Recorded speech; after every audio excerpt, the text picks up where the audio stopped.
반갑습니다. 2차인데 혹시 어떻게 뭐 또 친구들 만났다고 오랜만에 동료들 얼굴 봤다고 마구 달리지는 않으셨나 모르겠습니다. 또 좀 밤에 막 달려야 기억춤도 되고 다음에 만날 때 소통과 정보 공유가 좀 잘 될 텐데 오늘은 두 분의 발제와 네 분의 토론을 여러분들과 함께 12시까지 진행을 하겠습니다. 먼저 발제 제가 먼저 소개를 해드리겠습니다. SH도시연구원의 우리 김지은 수석연구원님 인사드리겠습니다. 간단히 고맙습니다.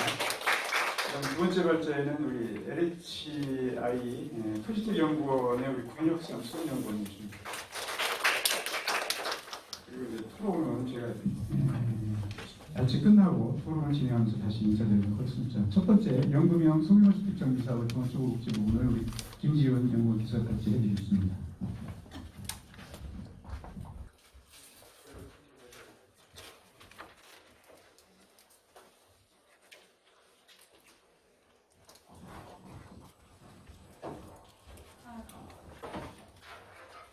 안녕하세요. SH도시연구원에서 도시재생과 주택 쪽 연구를 주로 하고 있는 김지은이라고 합니다.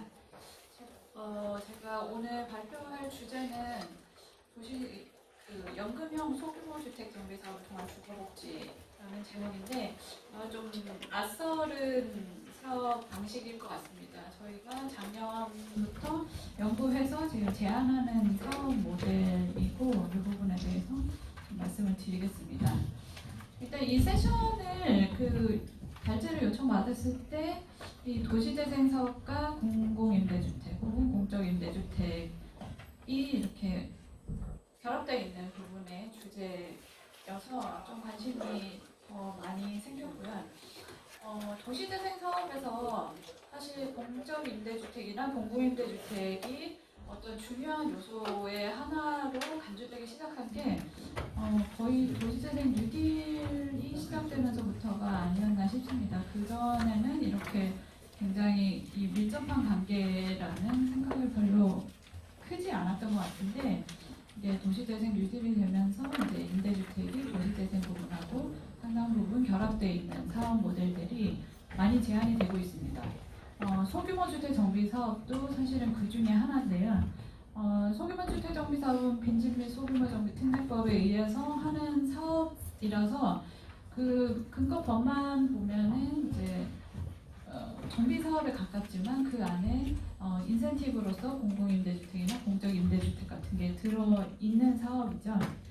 그래서 이 도시재생 사업에서 공적임대주택이 과연 어떤 의미일까를 좀 목적과 수단이라는 측면에서 정리를 나름대로 해봤더니 목적 부분에서는 일단 이 공적임대주택이 도시재생 사업의 공익성을 담보하기 위한 것이고 또 노후주택을 개량 활용하는 방안 중에 하나이고 토지주 참여를 유도하고 주거 취약계층을 배려하는 이런 부분의 목적을 달성하는 데 좀 사용되고 있는 것 같고요. 또 이 소규모 주택 정비 사업에서 공적 임대주택은 조금 다른 의미로 또 볼 수 있을 것 같습니다. 사업 모델 측면에서 자금 조달을 지원해주는 측면 역할이 좀 강하게 있고요. 미분양 리스크를 관리해주는 수단으로서의 공적 임대주택도 의미가 지금 커지고 있는 상황입니다. 사업성 재고 부분도 법적으로는 용적률 인센티브 같은 걸로 들어와 있는 것이고 마지막으로 공기업이 이 재생사업에 참여할 수 있는 방법 중에 하나가 또 이 공적임대주택을 결합하는 것이 되겠습니다. 그래서 사실 목적과 수단이 정책의 관점에서 보느냐, 지자체의 관점에서 보느냐, 아니면은 이 사업을 시행하는 토지주의 관점에서 보느냐에 따라서 사실 어떤 거는 목적과 수단이 좀 다르기는 하지만 이 정도의 의미가 지금 부여가 되고 있는 것 같습니다. 소규모주택 정비법이 도입이 되면서 특히 서울 같은 경우에는 가장 큰 의미는 일단 그 실효성은 두 번째로 치더라도 정비 가능한 범위나 지원 수단이 확대되는 역할은 했다고 저는 개인적으로 생각을 합니다. 여기 표에서 보여드리는 것이 우리 도시에서 노후 주거지, 저층 노후 주거지에서 만날 수 있는 필지 유형이라고 보시면 될 것 같은데요. 크게 개발할 수 있는 땅과 개발하기 어려운 땅, 이렇게 나눈 걸로 보시면 될 것 같습니다.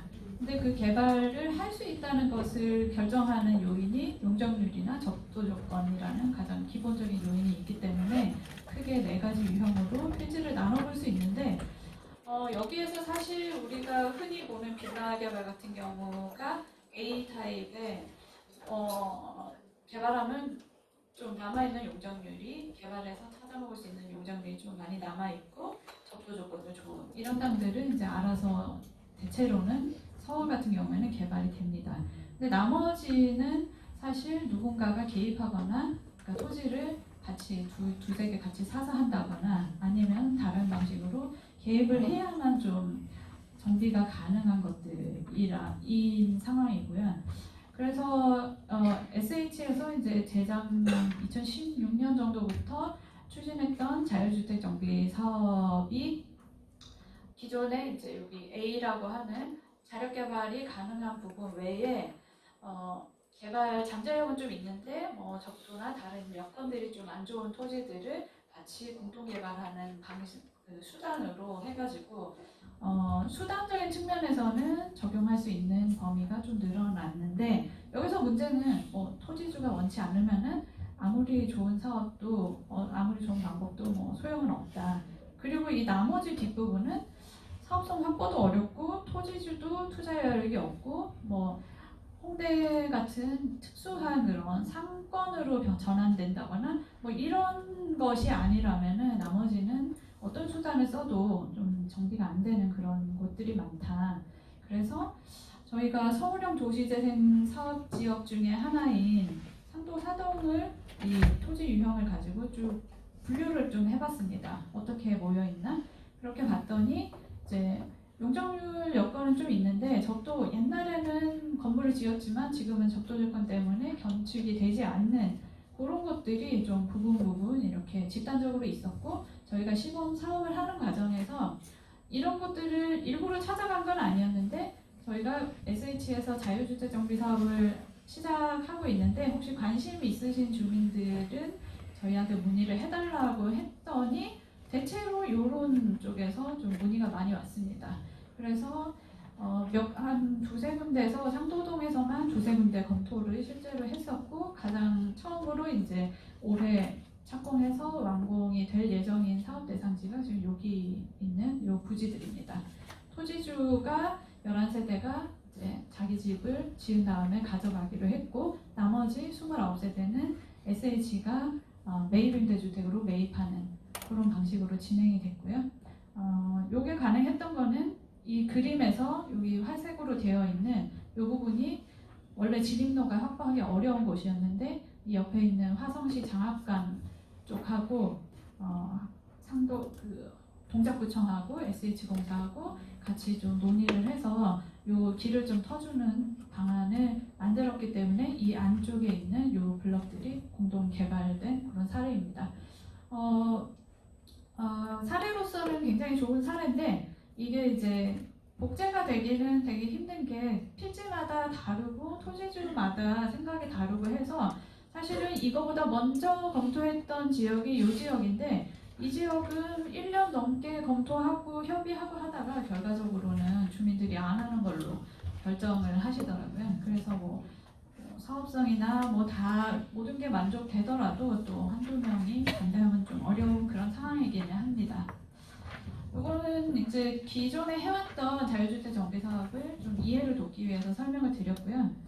일단 전체적으로 우리가 자율주택 정비 사업이나 소규모 주택 정비 사업을 하는 곳들이 어떤 시장의 특성을 가지고 있는지를 좀 정리한 표인데요. 일단 아파트도 마찬가지지만 이렇게 다세대 주택, 다가구 주택이 밀집되어 있는 이런 지역들은 특히나 건축 규제, 주차장 규제의 영향을 굉장히 직접적으로 받습니다. 그래서 여기 회색으로 지금 색깔 부분이 좀 잘 보이기는 하는 것 같은데요. 회색으로 표시된 것이 주차장이나 건축 규제가 강화된 시기고요. 요 좀 푸르스름하게 표시된 것이 완화가 된 시기입니다. 근데 거기 보면은 강화가 된 다음에는 인허가가 많이 줄어들고 완화가 된 다음에는 인허가가 늘어나고 이런 패턴들이 굉장히 직접적으로 나타나고 이건 아마 도시마다 따로 그려보시면 비슷한 패턴이 나타날 거라고 생각을 합니다. 그리고 여기에서 중요한 것이 토지 가격이 높으면 사업성을 확보하기가 좀 어려운 경우가 많아지는데 여기 같은 경우엔 이 다세대 주택의 인허가 건수하고 매매 가격 지수를 같이 이렇게 흐름을 그려보면은 인허가 건수가 많아지면은 이제 매매 가격 지수가 올라갑니다. 이거는 하려는 사람들이 많아지니까 이제 토지에 대한 수요가 많아지니까 토지 가격이 올라가고 토지 가격이 올라가면은 너무 비싸서 못하겠다 해가지고 또 사업의 수요가 줄어들고 그러면은 사업 수요가 줄어들 때쯤 되면은 못 살겠다 뭐 어떻게 해달라 이제 시청에 막 난리가 나겠죠. 그러면 규제를 조금 뭐 또 주택 상황이나 이런 걸 봐서 또 규제를 조금 풀어주고 이렇게 되면은 계속 그 사이클이 반복이 되고 있습니다 사실상. 근데 최근의 트렌드를 보면은 단독주택 매매 가격 지수는 올라가고 있고 이제 인허가 건수는 내려가고 있죠. 전형적으로 사업하기 어려운 시기에 지금 서울은 있습니다. 그렇기 때문에 소규모 주택 정비 사업도 기본적으로 사업성을 바탕으로 하고 있는 사업이라서 하기 어려운 여건이 되어가고 있고 규제 완화가 없이는 그 사업이 되기 어려운 상황인데 이제 문제는 규제 완화를 하고 나면은 어차피 또 다시 이런 사이클로 가기 때문에 계속적으로 풀어지지 않고서는 안 되고 계속적으로 풀어주다 보면 주관경 자체가 뭐 신축 주택 몇 채가 들어올지는 몰라도 전체적으로 빌라촌이라는 이런 좀 안 좋은 이미지가 오히려 생기는 그런 딜레마가 있습니다. 그래서 계속 규제 완화해서 사업성 높여져서 하는 방식으로 가는 게 맞으냐 그 의문을 좀 계속 가질 수밖에 없고요. 두 번째는 그러면은 소규모 주택 정비 사업을 하려면은 토지주에 대해서 좀 알아야 되는데 일단 토지주의 나이가 저는 중요하다고 좀 봤습니다. 나이가 들수록 변화나 투자에 대한 그런 관심이 좀 낮아지고 그 수용력도 낮아지기 때문에 그런데 저층주택 서울시 같은 경우에는 저층주거지의 저층주택의 한 42%는 60세 이상 가구주가 소유를 하고 있습니다. 뭐 60세면 아직 투자를 생각할 수도 있는 나이지만 그렇다고 해서 막 적극적으로 하기는 좀 그런 굉장히 좀 보수적으로 접근할 수밖에 없는 나이인 것 같습니다. 아마 제가 이거 할 때 지방도 같이 분석을 해봤었는데 지방도 상황은 크게 다르지 않았습니다. 그래서 이제 그런 고령의 토지주들이 좀 혹할 수 있는 사업인가? 그런 사업이 뭐가 있을까? 이런 고민이 좀 필요하다고 봤고요. 두 번째는 이미 고밀로 개발되어 있는 다가구 다세대 주택들을 정비하는 것이 사실은 사업성 문제뿐만 아니라 다른 측면에서도 어려운 점이 있습니다. 특히 다가구 주택 같은 경우에는 기존의 임대 수입을 어느 정도는 지금 확보를 하고 있는 분들이기 때문에 이분들이 굳이 다른 신축해서 그냥 집 한 채를 가져가는 이런 사업에 관심을 가지기는 좀 어렵습니다. 그렇기 때문에 자유주택 정비 사업에 참여하시는 분들은 거의 다가구 주택보다는 이제 단독주택, 아주 노후한 단독주택을 소유하고 계신 분들이 좀 많은 편이고요. 저희가 설문조사를 통해서 확인한 바로는 다가구 주택 소유하고 있는 분들이 한 채당 한 3.6호를 임대를 하고 있고 임대 보증금이 전세를 있을 때 한 1.7억 정도, 월세를 받는 분들은 보증금 한 9,500에 월세 72만 원. 그러니까 월 72만 원 나오는 집을 굳이 신축해서 빌라로 갈 이유는 거기 빌라를 팔아서 막 돈이 많이 남거나 이러지 않으면은 메리트는 없을 것 같다라는 겁니다. 그렇기 때문에 이런 고밀화된 다가구 다세대 주택을 정비하는 것에 있어서 모델이 사실상은 없다고 봐야 되고요. 그러다 보니까 이제 그럼에도 불구하고 주택이 한 30년 이상 넘어가기 시작하면은 이 다가구 주택이라고 해도 공실이 좀 늘어나기는 합니다. 서울시에도 대부분 차있지만 한번 공실이 생긴 다가구 주택은 이 세가 잘 안 나가는 집이 굉장히 많습니다. 그렇기 때문에 이게 임대 수입이 계속 유지된다는 보장도 없고 사는 사람도 이제 점점 더 불편해지는 상황이 있어서 이런 수익성 없는 노후주택 정비 사업들을 이제 SH나 서울시가 좀 사서 해달라. 당신들이 좀 뭐 방법을 좀 찾아달라. 어떻게 나는 크게 신경 안 쓰고 좀 이렇게 잘 해줬으면 좋겠다. 이런 요구들이 굉장히 많은데 사실 공공이라고 해서 뭐 뾰족한 수가 있는 것은 아닙니다. 수익성 없는 부분을 공공에서 다 떠안지 않는 이상은 그건 뭐 불가능한 거니까요. 뭐 공공임대주택으로 사업으로 할 수는 있겠지만 모든 수요를 그렇게 충족해드리기는 좀 어려운 상황입니다. 그래서 토지주하고 공공 양쪽 입장에서 실익이 있는 사업 모델이 있을까? 그런 부분에 대한 고민도 지금 있는 상황입니다. 이런 고민들을 배경으로 제가 연구를 해서 제안했던 게 연금형 소규모 주택 사업이라는 건데요.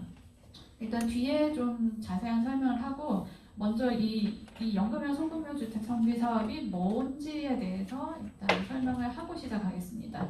일단 저희가 정의한 것은 고령의 집주인이 공공주택, 그게 뭐 서울시든 SH공사든에게 노후주택을 매각하고 매각 대금을 본인이 원하는 기간, 뭐 10년에서 30년 정도까지 연금처럼 받으면서 그 부지에 새로 짓는 공공임대주택에 다시 재정착하는 사업 방식이라고 정의를 했습니다. 이런 모델을 고민하게 된 이유는 일단 고령자들의 주거복지, 생활복지 차원에서 현금 흐름도 개선하고 주거 환경도 개선할 수 있다면은 좀 관심이 있어 할 분들도 계시지 않을까라는 생각에서 시작을 한 거고요. 그 다음에 이게 공공의 역할을 확대를 통해서 조금 더 안정적으로 사업을 추진하는데도 도움이 되겠다. 그리고 마지막에 지금 사실상 남아있는 오래된 상태로 남아있는 집들이 대부분 사업 모델이 없기 때문에 남아있는데 이런 부분에 대해서 좀 보완적인 모델이 될 수 있지 않을까 그런 의미에서 지금 시작을 했고요. 이 사업 모델을 1차적으로 저희 내부적으로 한번 검토를 한 다음에 뭐 저희만 좋으면 뭐 하겠습니까? 수요자가 관심이 있어야지 이게 가능한 거니까 뭐 현재 혹은 미래에 이런 사업의 수요자가 될 분들을 대상으로 설문조사를 좀 해봤습니다. 서울에 이 단독이나 다가구 주택이 밀집되어 있는 네 군데를 좀 서로 다른 동네 네 곳을 좀 지정을 해서 각각의 지역에서 125개 정도 샘플을 추출을 해가지고 설문조사를 했고요. 설문조사 대상은 50대 이상으로 했는데 이 비중이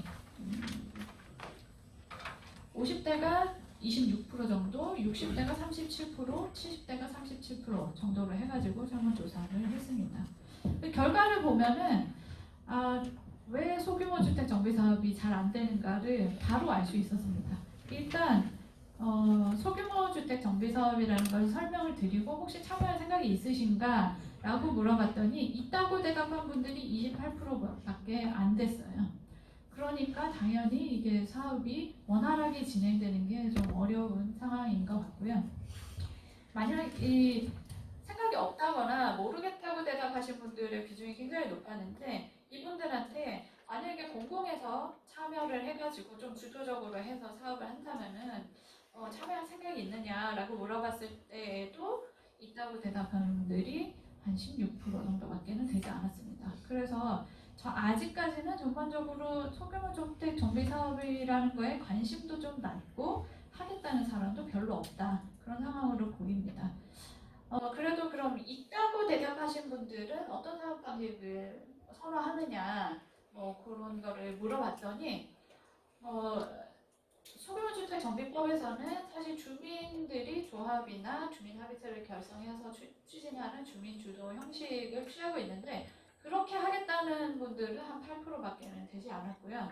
이제 빌라 사업, 이제 동네에서 빌라 사업하는 것들은 많이 봤으니까 그런 민간 빌라 사업 같은 걸로 하는 방식을 선호하는 분들이 한 30%, 나머지는 하겠다면 공부를 좀 해줬으면 좋겠다라는 분들이 60% 정도 됐습니다. 그리고 있다고 말씀하신 분들 중에서도 혹시 추가로 분담금이 발생하면은 어떻게 하시겠느냐고 물었더니 거의 절반 가까이는 안 하겠다. 그리고 뭐 면적을 줄여서라도 분담금 없이 그냥 재정착하고 싶다. 그러니까 추가로 돈 내고 하겠다는 분들이 사실상 없는 상황입니다. 이러니까 기존의 이제 사업 모델이 작동되기가 굉장히 그 저변 자체가 좀 두텁지가 않다라는 것을 확인을 할 수가 있었고요. 대신에 지역에 따라서 참여 의향이나 사업 방식에 대한 선호도는 좀 달랐습니다. 저희가 수유동 정릉동 같은 경우에는 소규모 주택 정비 사업에 참여할 생각이 있다라고 대답한 분들이 40%가 넘었습니다. 앞에서 평균적인 수치보다는 훨씬 높은 수치였고요. 선호하는 소규모 주택 정비 사업 방식에 있어서도 두 동네 전부 다 한 60%가량은 공공주도 방식을 선택하겠다라고 했는데 과연 그러면 이렇게 동네별로 차이가 나는 이유가 뭘까를 조금 더 세분화해서 살펴봤더니 이 집에서 월세가 나오는 경우에는 소규모 주택 정비 사업 참여할 의향이 없는 경우가 이제 많은 동네였고요. 그 다음에 앞으로 집값이 좀 오를 것 같다라고 생각하는 동네에서는 참여 의사가 좀 낮은 거를 확인할 수 있었습니다. 신원동 같은 데가 대표적인 예이고요. 신원동이 어디냐 하면은 그 신림동 근처에 이제 아마 서울대생들 많이 자취하고 이런 동네인 것 같습니다. 그래서 이제 이거를 사업을 한다면은 동네를 봐가면서 들어가야 되겠구나라는 생각을 좀 할 수 있었고요. 연금형 정비 사업에 대해서 이제 수요를 좀 파악하기 위해서 과연 노후 준비에 대해서 지금 어떤 상황인가를 좀 질문을 해봤습니다. 그랬더니 응답자의 한 76%는 노후 준비가 부족하다라고 대답을 했는데 여기서 흥미로운 거는 노후 준비가 부족하다고 생각한 사람과 충분하다고 생각하는 사람들의 월 평균 소득이 크게 차이가 나지 않았어요. 양쪽 다 200만 원대 왔다 갔다 정도였습니다. 근데 이게 이제 충분하다고 생각하는 분들은 월세나 이런 꾸준하게 내가 앞으로도 한 200 정도는 계속 나올 것 같다라는 분들은 충분하다고 생각을 하는 거고 부족하다고 생각하는 분들은 이제 자식 용돈이나 뭐 이런 뭐 단기적인 일이나 이런 거에 의지하는 분들은 부족하다고 생각하는 경향이 높은 것 같습니다. 그리고 이제 연금형이라는 것 자체가 주택을 매각하거나 하는 거를 주택 매각을 수반하기 때문에 주택 상속을 할 의향이 있는지 없는지도 굉장히 중요한 사업 성공의 요인이라고 봤습니다. 그래서 물어봤더니 생각보다는 나는 이 집은 반드시 내 자식에게 물려주겠다. 라는 분은 20%밖에 되지 않았습니다. 이게 서울의 특징인지는 모르겠어요. 근데 어쨌든 생각보다 난 꼭 물려주겠어 라는 대답은 크지 않았고 상황에 따라서 물려주고 싶은데 내 사정이 안 좋으면 팔아야지 뭐 이렇게 대답하시는 분들이 한 67% 정도가 됐습니다. 그래서 어쩌면 연금형 사업에 대한 기본적인 수요는 있을 수도 있겠다라는 짐작을 좀 했고요. 그 주택연금 주택금융공사에서 하는 영목이지론이라고 하는 주택연금은 좀 오래됐기 때문에 이런 분들이 혹시 주택연금을 가입할 생각이 있느냐 혹은 가입했느냐 혹은 가입할 생각이 있느냐를 물어봤더니 노후 준비가 부족하다고 하신 분들의 30%는 주택연금 생각하고 있다라고 말씀을 하셨고 처분 가능할지도 모르겠다라고 하시는 분들은 한 40% 정도는 주택연금도 생각해 봐야 되겠다. 그러니까 이게 연금형 정비 사업도 생각해 보실 수 있지 않을까라는 그런 짐작을 할 수 있는 대목이었고요. 다음으로 좀 흥미로웠던 거는 경제적인 불안이 큰 경우에는 주택을 팔려고 내놓았던 그 비율이 상대적으로 높았습니다. 사실 서울에서 저희 조사 대상 중에서 주택을 팔려고 내놓은 적이 있다라고 대답한 분들이 평균적으로 5% 정도 됐었는데요. 동네에 따라서 이제 그 비율은 조금 달랐습니다. 수유 정릉동은 한 20% 정도는 팔려고 내놓은 적이 있다라고 했는데 특히나 주된 소득원이 정기적이지 않은 가구주, 예를 들어서 밑에 보시면은 주택 매매를 시도한 비중이 임대 수입이 있는 분들, 임대 수입에 많이 의존하거나 근로소득이나 퇴직연금에 많이 의존하는 분들은 집을 팔려고 내놨던 비중이 상당히 낮은 편이고요.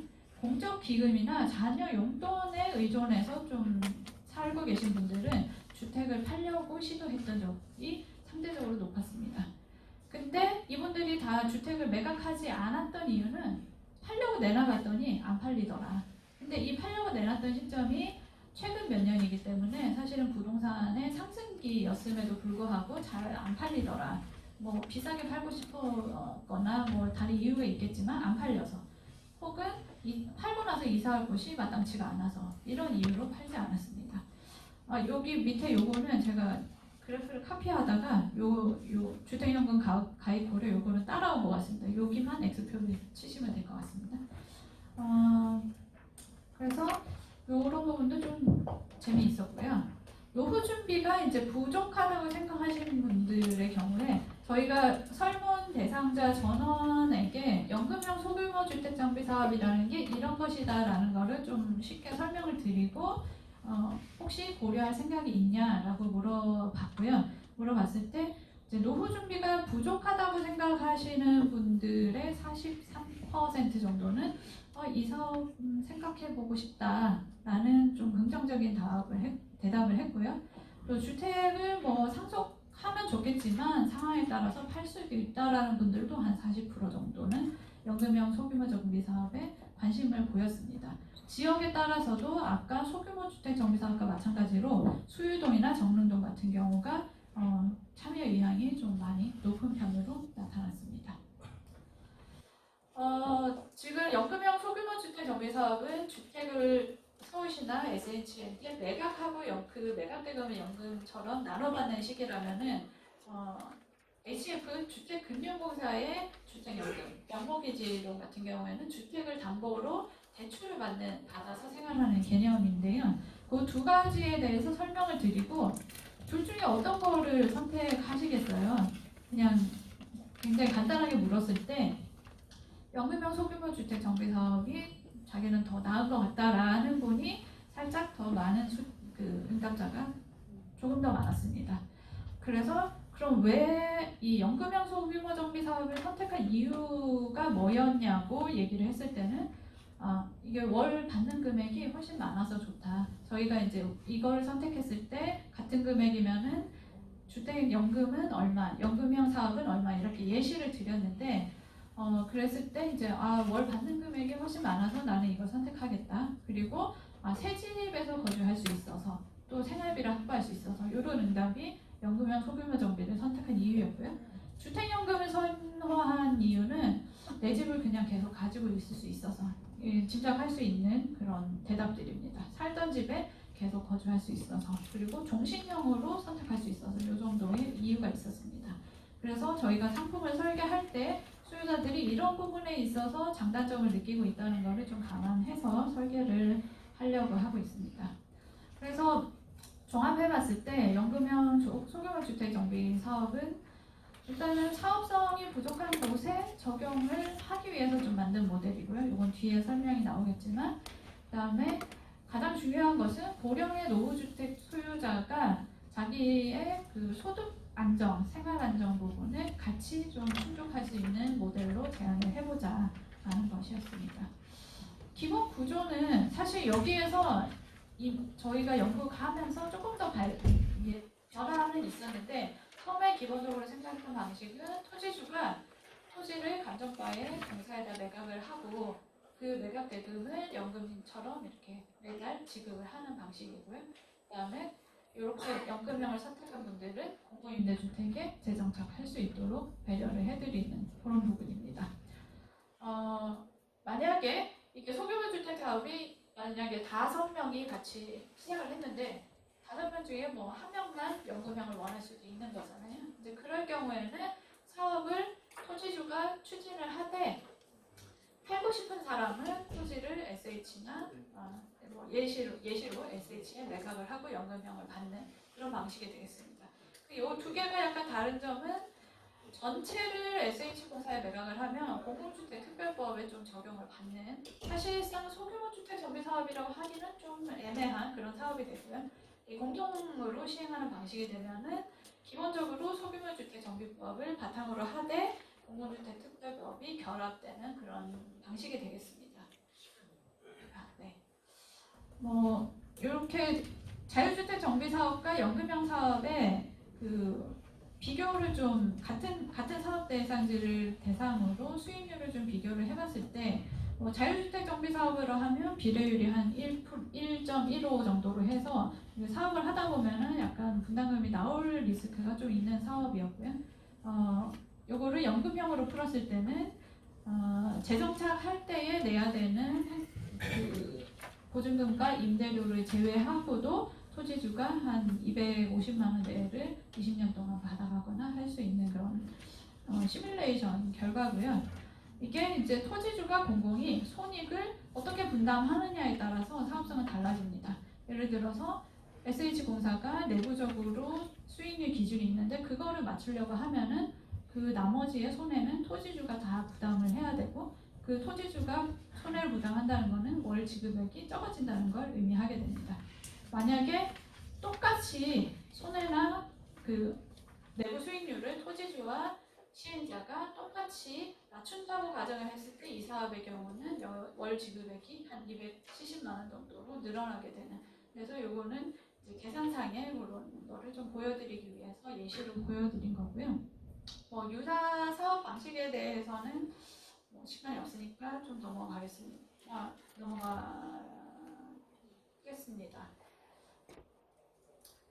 일단 의의는 아까 처음에 말씀드렸듯이 자금 여력 없는 고령의 소유자가 자유주택 정비 사업에 좀 참여할 수 있도록 배려를 할 수 있는 모델이라는 거고요. 대신에 아직 좀 과제는 있습니다. 저희가 시범사업을 추진하고 있는데 이게 SH 내부에서도 공공주택을 다루는 부서하고 자유주택 정비 사업을 다루는 부서가 다르고, SH뿐만 아니라 서울시 내에서도 부서가 다릅니다.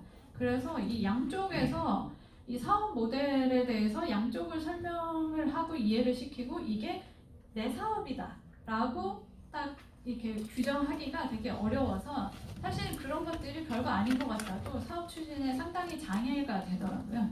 이게 내 사업이고 내 성과다라는 게 확신하면은 거기에서 가져가는데 양쪽 다 이제 걸쳐서 해결을 해야 되고 하니까 그런 부분이 어렵고, 이게 시하고의 관계에서도 그런 부분이 좀 어려움이 있어서 이 재생과 임대주택을 결합한 사업 방식이 좀 어려움이 있다라는 거고요.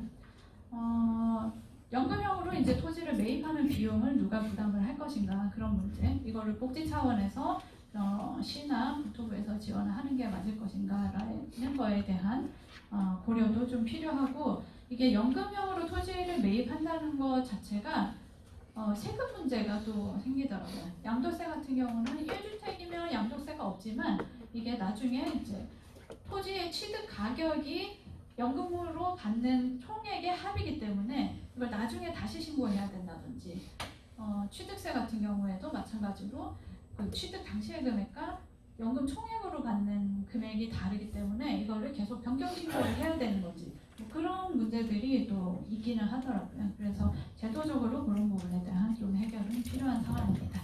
네, 나머지 궁금하신 점은 토론이나 별도의 질문을 나중에 받도록 하겠습니다. 감사합니다.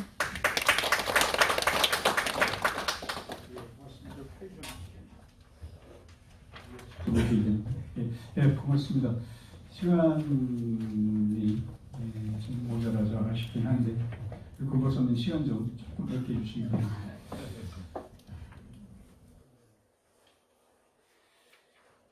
짬내에서 이번 세션은 이제 도시재생과 주거복지의 공존, 상생, 협력에 대한 고민이 저희 과제고요.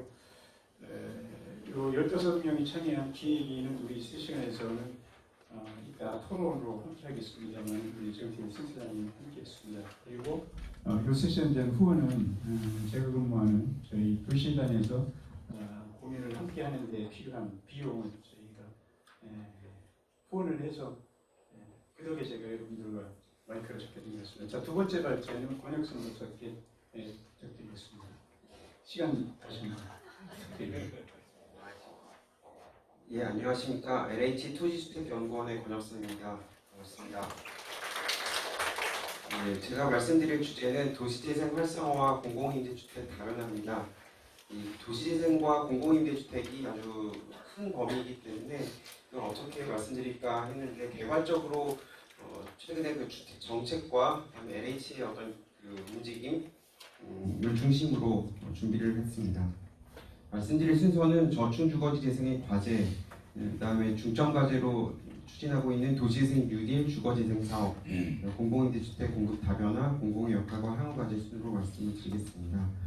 여러분도 아시겠지만 주택과 도시의 개발의 패러다임, 또 정책의 패러다임이 변화했습니다. 대규모 개발에서 소규모 개발로 전환이 되었는데요. 그 인구 감소와 저성장 기조가 지속되면서 신도시, 신시가지 등 그 대규모 신규 개발은 이제 한계에 다다랐습니다. 그래서 기성시가지에 있는 단독 다세대 주택이 밀집한 저층 주거지의 재생 수요가 증대되고 있는데요. 이 저층 주거지는 저소득층의 65%가 거주하고 있고 또 거주자의 47%가 임차인이기 때문에 이 저층 주거지 재생은 서민 주거 복지 향상을 위한 중요한 과제라고 할 수가 있겠습니다. 이 저층 주거지의 그 과제에는 여러 가지가 있겠지만 세 가지로 정리를 해보았습니다. 첫 번째는 생활 인프라 개선입니다. 그동안 아파트 중심의 주택 정책에서 소외된 이 저층 주거지에는 생활 만족도가 낮습니다. 그것은 그 아파트 단지에 비해서 인프라 시설이 부족했고 또 주거 편의 시설들이 부족했습니다. 그래서 이것을 높이기 위해서 지역 내에 부족한 생활 인프라 시설, 그다음 주거 편의 시설을 확충하는 것이 필요하겠습니다. 두 번째는 주택 정비 활성화입니다. 저층 주거지의 노후주택을 개량하기 위해서 그동안 정부에서도 다양한 정책을 추진해 왔는데요. 저층 주거지, 특히 저소득층 밀집 지역에 대해서는 주거환경 개선 사업을 추진해 왔습니다. 그래서 기존에는 과거에는 그 공동주택을 크게 지어서 이렇게 아파트 지어서 임대주택을 짓는 그런 공동주택 방식으로 추진했는데 최근에 들어서는 공공에서 먼저 기반시설을 정비한 다음에 주민들이 자력으로 자기 집을 정비하는 그런 방식으로 주택 개량을 해왔습니다. 그렇지만 공공에서 기반시설을 정비는 했지만 주민들에 의한 주택 정비는 이루어지지 않았습니다. 주민들이 전문적 지식도 없고 그다음에 그 경제적 여력도 부족하기 때문에 실질적으로 사업 추진이 어려웠습니다. 또한 2012년 8월에 대규모 정비 사업에 대한 그 대안으로서 가로주택 정비 사업이 도입됐는데요. 이것도 소규모로 추진되기 때문에 사업성 확보가 어렵고 또 자금 조달, 또 이주 문제, 미분양 리스크 이런 것 때문에 사업 추진이 어려웠습니다. 그래서 2017년 11월에 그 강동구에서 최초로 이제 조합 설립이 된 준공이 된 실적이 있겠습니다. 따라서 이 저층 주거지 재생, 도시 재생 정책의 체감도를 높이기 위해서는 주택 개량이 필수적인데요. 따라서 주택 정비 활성화를 위한 여러 가지 정책 대안들이 필요하겠습니다. 세 번째는 지속 가능한 마을 공동체입니다. 저소득층이 많이 거주하고 있는데 특히 월세 가구 비율이 높기 때문에 주거 불안이 많이 있습니다. 또한 지방 중소도시의 경우에는 세태가 심화되고 있는데요. 그래서 이 마을 공동체나 지역 경제 활성화를 위해서 공공임대주택이나 공적임대주택들을 많이 공급해야 되고 또 일자리 창출과 연계해서 이렇게 사업을 추진해야 될 것 같습니다. 해야 됩니다. 다음은 도시재생 뉴딜 주거재생 사업입니다. 이것은 그 정부에서 발표한 주거복지 도시재생 로드맵에 담겨 있는 내용인데요. 정부는 2017년 5월 국정과제의 하나로 도시재생 뉴딜 사업을 추진하고 있습니다. 세태한 구도심과 노후주거지의 생활환경을 개선하는 것이고 또 이 사업을 통해서 공적임대주택 공급 그리고 지역경제 활성화를 도모하는 그런 사업입니다. 그 대상지와 목적에 따라서 사업 목적에 따라서 5가지 유형으로 추진되고 있는데요. 그 중에서 저층 주거지에 해당되는 것은 2가지 유형입니다. 주거지 지원형 우리 동네 살리기, 이것이 바로 도시재생 뉴딜 주거재생 사업이 해당되겠습니다.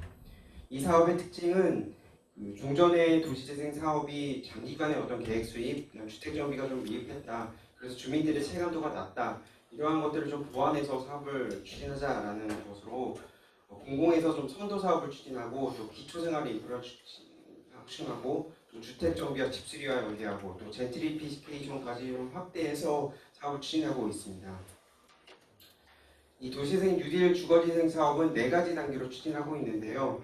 먼저 첫 번째 단계가 선도 사업입니다. 이 공공에서 공공 자산이나 공공 부지들을 활용해서 공공이 주도해서 소규모 주택 정비 사업이나 공공주택 사업을 통해서입니다. 그래서 공공임대주택을 건설해서 그 주택을 이주용 주택, 임대주택으로 활용을 해서 그 지역의 도시재생 사업을 추진할 수 있는 어떤 공공 지원 기반을 마련하는 단계라고 할 수가 있겠습니다. 그래서 자율주택 정비 사업이나 가로주택 정비 사업을 통해서 일반 분양분이 나오면 그것을 매입을 해서 이것을 공공임대주택으로 공급하는 그런 방식이고요. 또 기존 임차인들에게는 그 사업 시행으로 공급되는 이런 공공임대주택의 우선 입주권도 부여하고 있습니다. 또한 집주인이 자신의 주택을 정비한 후에 8년 이상 임대료가 제한되는 장기 임대주택을 공급할 때는 이 사업비를 보전해주고 임대관리 업무를 지원하고 있습니다. 두 번째 단계는 기반시설 설치입니다. 공공에서 지역 내에 부족하거나 또 주민이 희망하는 여러 가지 기초생활 인프라를 확충하는 그런 단계입니다. 국가에서 최소 그 기준, 생활 인프라 기준을 좀 마련했고요. 또 시설 확충을 위한 여러 가지 사업 모델들을 개발하고 있습니다. 생활 SOC 사업이라고 해서 정부에서 발표한 것에 따라서 국가의 최소 기준이 이제 수립이 됐습니다. 그에 따라서 이 기초생활 인프라 확충을 위해서 여러 가지 그 민간 협력형 사업 모델을 발굴해서 이 기초생활 인프라 확충을 현재 추진하고 있습니다. 세 번째 단계는 주민자력의 개발입니다. 이렇게 공공에서 어떤 사업의 활성화를 위한 기반을 마련했다면 이제 주민들이 스스로 소규모 주택 정비 사업이나 집수리 사업을 통해서 주거 환경을 개선해 나가는 단계입니다. 그리고 공공에서는 이 사업을 활성화하기 위해서 지원을 하는데요. 사업비 융자, 컨설팅, 일반 분양분 매입, 시공 보증 등 여러 가지 공공에서 지원을 계속 확대해 나가고 있습니다. 자율주택 정비 사업의 경우에는 통합지원센터를 운영하고 있습니다. 감정원을 주관으로 해서 여러 공공기관들이 협력을 해서 사업 전반에 대해서 컨설팅과 사업의 어떤 지원을 추진하고 있습니다. 또 가로주택 정비 사업에 대해서도 주민들에게 대상으로 교육과 홍보를 하고 있고 또 LH의 경우에는 공동사업 시행자로 직접 참여해서 사업을 하고 있습니다. 이 사업 활성화를 위해서 주택도시기금에서 이 사업비를 저리로 융자 지원하고 있고요. 또 대출 허그에서 대출 보증서 발급 기준을 완화해서 중소시공사의 참여를 현재 도모하고 있습니다. 또한 소규모 주택 정비 사업과 연계를 해서 공용 주차장 등 개방형 시설을 설치할 경우에는 또 재정 지원을 강화하고 있습니다. 또 사업으로 또 그 리스크가 발생할 것을 해소하기 위해서 일반 분양분에 대해서 LH나 또 소규모 정비 임대 리츠를 마련해서 이렇게 매입을 추진하고 있습니다. 또한 재정 착과 이주 지원을 위해서 공공임대주택에 대한 우선 입주권도 부여하고 있습니다. 네 번째 단계는 마을관리 운영 단계입니다. 지금까지는 이제 주거 환경 개선의 어떤 물리적 개선이 이루어졌다면 지속 가능한 어떤 재생 기반을 마련하는 단계라고 할 수가 있겠습니다. 거주민이 조합원인 마을관리 협동조합을 구성해서 또한 사회적 경제주체와 연계를 해서 주택관리, 마을관리, 주거서비스 등 지속가능한 주거지 재생 기반을 마련하는 단계입니다. 거주민이 조합원인 마을관리 협동조합을 구성해서 주민들이 요구하는, 희망하는 다양한 서비스를 지원해주는 그런 협동조합을 구성해 나가고 있고요. 그리고 이것을 바탕으로 해서 마을관리나 주택 정비, 또 다양한 주거 서비스를 지속적으로 공급하는 어떤 주거지 서비스 재생 플랫폼 역할을 하는 것을 목표로 하고 있습니다. 인천 만부마을에 현재 마을관리 협동조합이 1호가 이제 개설돼서 사업을 추진하고 있습니다. 또 궁극적으로는 지역 내의 노후 건축물들을 정비해서 다양한 주거 서비스와 또 지속 가능한 재생 기반까지 이렇게 마련하는 것을 목표로 하고 있습니다. 그래서 사회적 경제 주체와 연계를 한다든지 해서 사회적 경제적 재생과 연계를 해서 일자리 창출까지 연계를 해서 해나가고 있습니다. 정부에서는 그 도시재생 뉴딜 로드맵을 발표하면서 터세로이 사업이라고 발표를 했습니다. 현재 이제 연구를 LH에서 했었는데 그 터세로이 사업에 대한 어떤 방침을 현재 도부에서 마련하고 있고 수원과 또 부산에 에서 시범 사업을 추진하고 제도 개선을 통해서 전국 단위로 해서 그 집수리를 중심으로 하는 어떤 도시재생 비즈니스 사업 모델을 개발해서 확산해 나갈 계획이 있습니다.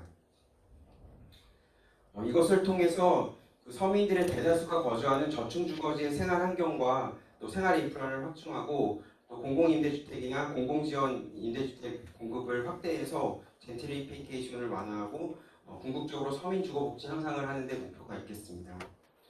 다음은 공공임대주택 공급 다변화입니다. 이것은 앞서 말씀드렸던 그 추진 절차의 첫 번째 그 공공주도 선도 사업에 해당된다고 할 수가 있겠습니다. 공공임대주택을 공급하는 데 있어서 사업 방식은 다양합니다. 근데 한번 정리해 보면 한 세 가지로 정리를 해보았습니다. 첫 번째는 행복주택 공급입니다. 노후 매입임대주택이나 LH의 노후 자산을 활용한다든지 아니면 정부나 지자체와 협력을 해서 노후 공공청사, 국공유지, 장기 미집행, 도시계획 시설 등을 활용해서 그 부지에서 행복주택을 건설하는 방법, 또한 빈집이나 노후 건축물, 유휴부지 등을 매입해서 하는 방법들, 이런 건설형이 있고요. 그다음에 이제 매입 방식이 있겠습니다. 민간과 LH가 보유한 토지에 민간 사업자가 민간 자본으로 주택을 건설해서 LH가 매입해서 공급하는 그런 행복주택 방식이 있겠습니다. 두 번째는 정비사업과 연계하는 방법입니다.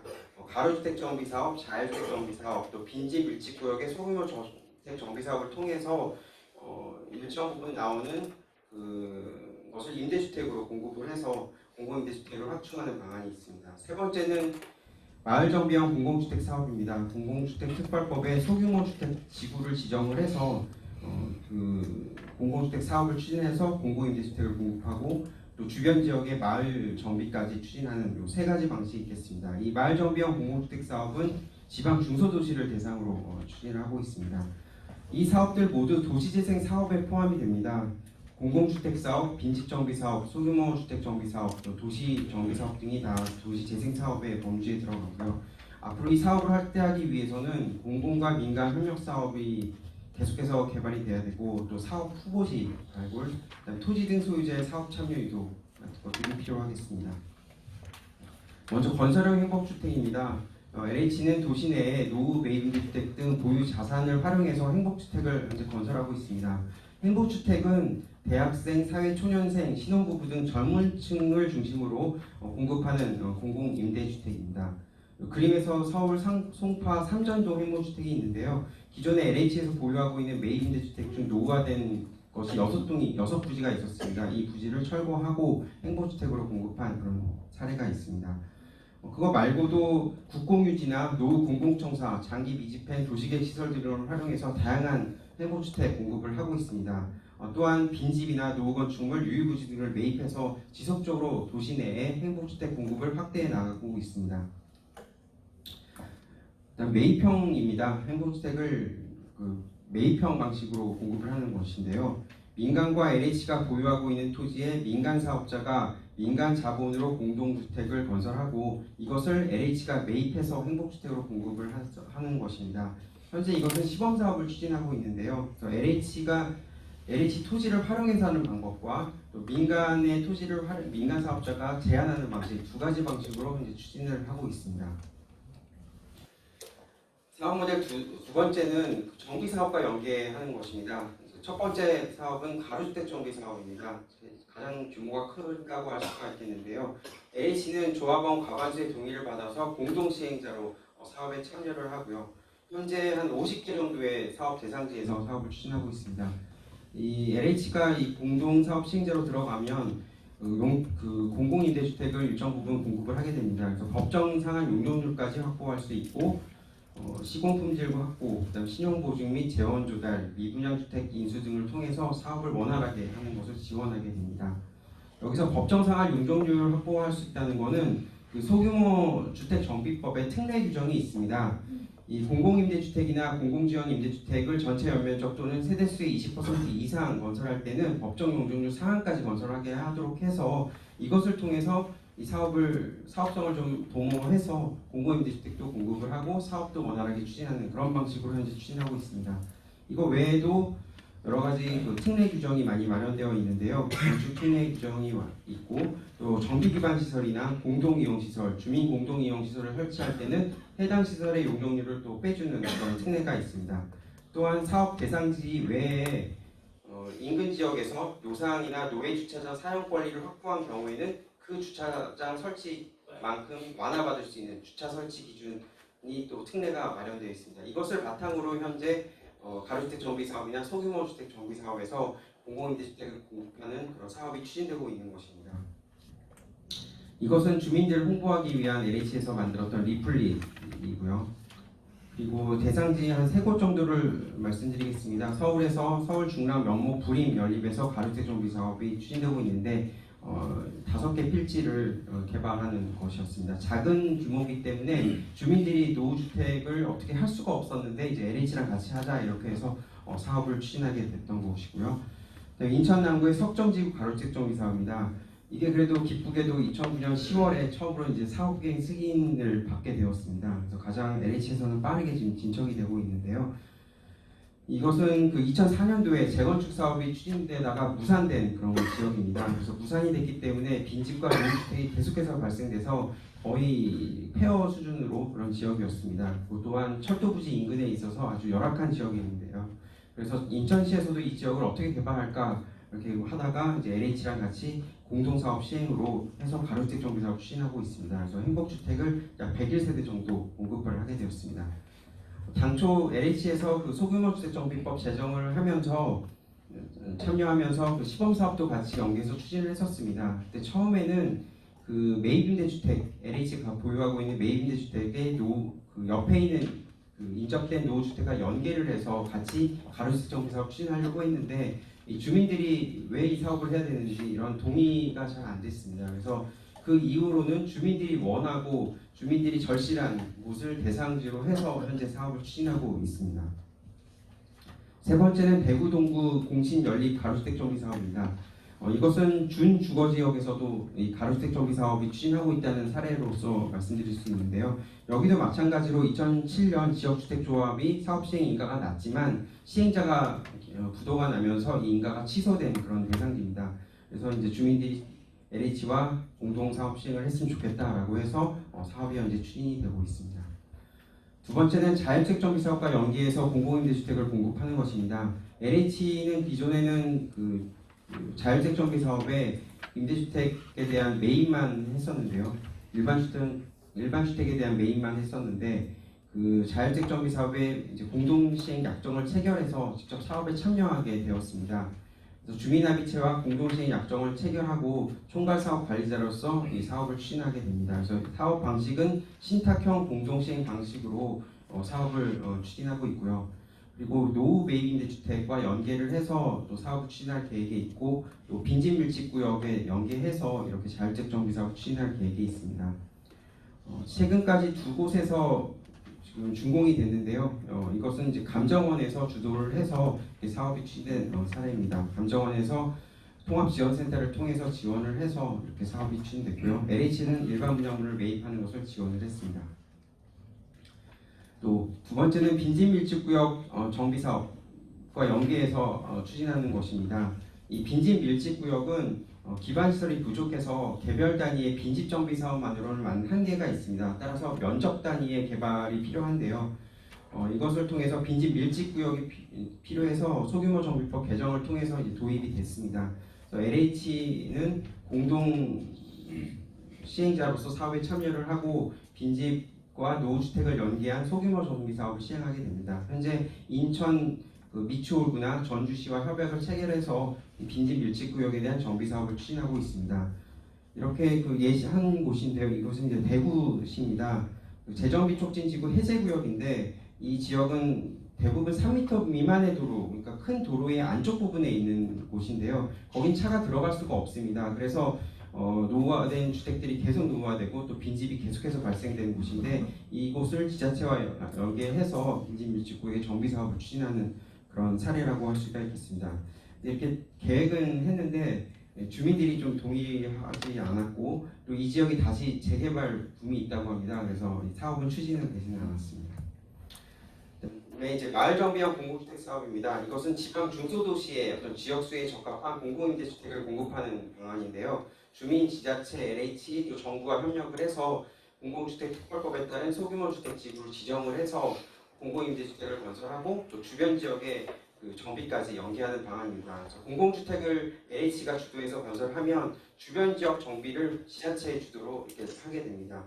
그렇지만 지자체에서 마을 계획을 정비를 해야 되는데 여기에 대한 어떤 국비 지원이나 이런 것들이 잘 없기 때문에 좀 사업 추진이 잘 안 되는 그런 문제가 있어서 좀 그걸 개선해 나가고 있습니다.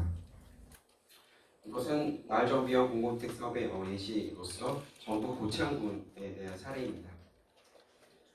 앞으로 이 사업을 확대하기 위해서 또 활성화하기 위해서 공공의 역할과 향후 과제에 대해서 말씀을 드리겠습니다.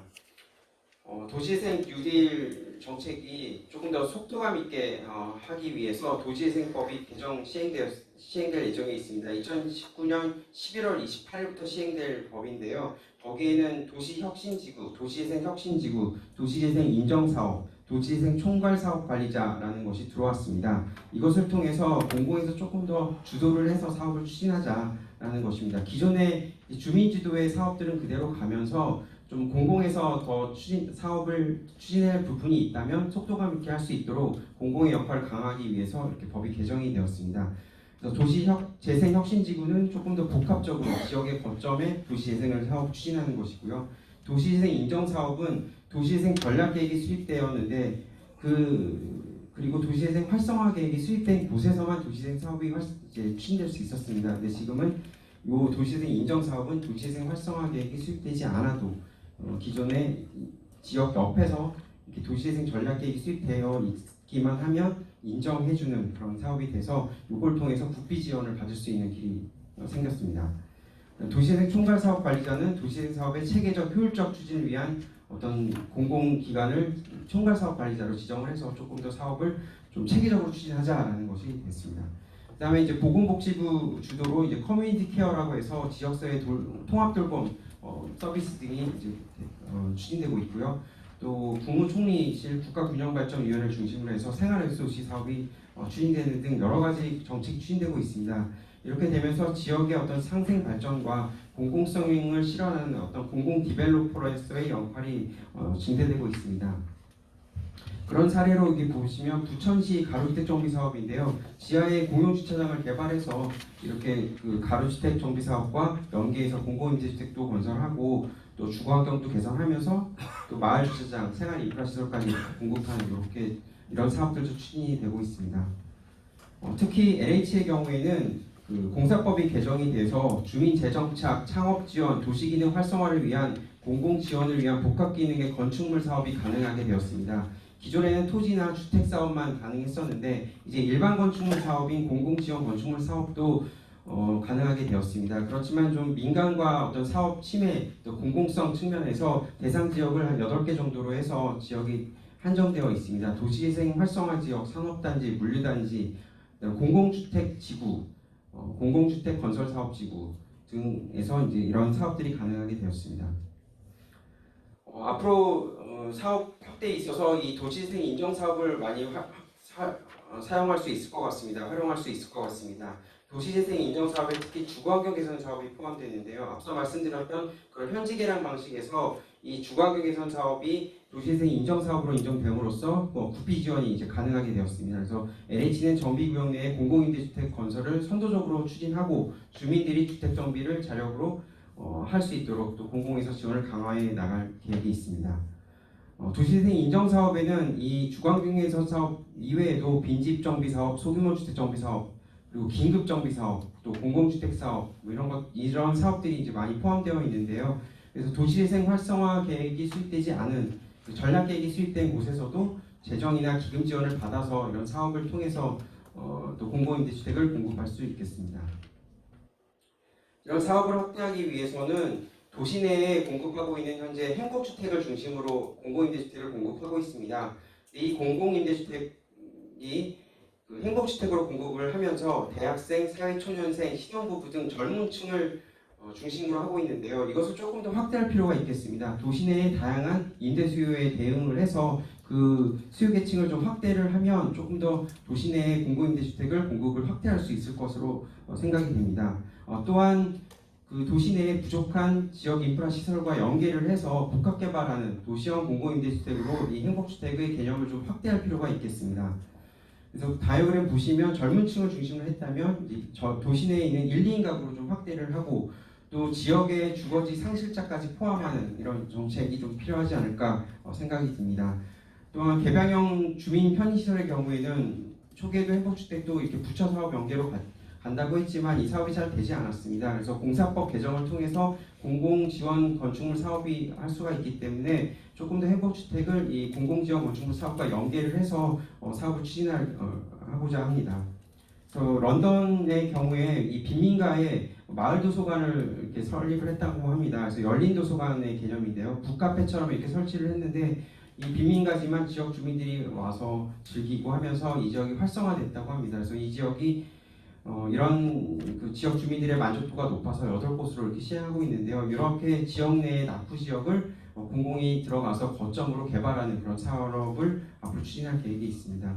또한 다양한 공공민간 협력 모델이 필요하겠습니다. 도시 내에는 임대주택 건설을 위한 부지 확보가 매우 어렵습니다. 따라서 민간 사업자를 통해서 후보지를 좀 발굴할 필요도 있고 또 민간 부지를 활용하는 다양한 사업들을 확대할 필요가 있겠습니다. 또한 도시 내에는 기존의 단지형 고층 아파트와는 차별화된 어떤 중층 고밀의 소규모 공동주택 모형도 필요합니다. 그래서 이러한 공공임대주택을 공공에서 건설하면서 새로운 어떤 주거 모델도 만들고 또 제도 개선을 통해서 민간 부분을 확산할 필요가 있겠습니다. 이것은 이제 부지 확보나 사업 방식 다각화 부분인데요. 국공유지나 이렇게 도시 내에는 많이 공공에서 활용할 수 있는 그런 땅이 부족합니다. 그렇기 때문에 도시 내에 있는 빈집, 노후주택, 유휴부지 등을 매입, 임차해서 사업 후보지를 지속적으로 발굴을 해야 되고요. 또 소유자들에게 이 사업에 참여하기 위해서는 우선 입주권 부여, 그리고 아까 김지은 박사님이 말씀하셨던 연금형 분할 지급 등 여러 가지 다양한 인센티브 마련이 필요하다고 할 수 있겠습니다. 민간 토지도 매입을 할 수가 있고 민간 토지를 제한하는 방식을 할 수도 있고요. 민간 토지를 빌릴 수도 있고 여러 가지 방안도 강구해 볼 수 있겠습니다. 또한 그 공공임대주택과 같이 지역에 필요한 생활 인프라 시설도 확충을 같이 연계해야 되는데요. 그렇기 위해서는 지속적인 어떤 서비스가 또 제공이 돼야 됩니다. 운영에 대한 문제가 있는데요. 그렇기 때문에 정부, 지자체 이런 사업과 연계를 해서 지속 가능한 운영 프로그램을 마련해서 그 공공 지원 시설을 확충할 필요가 있겠습니다. 네, 이상으로 마치겠습니다. 감사합니다.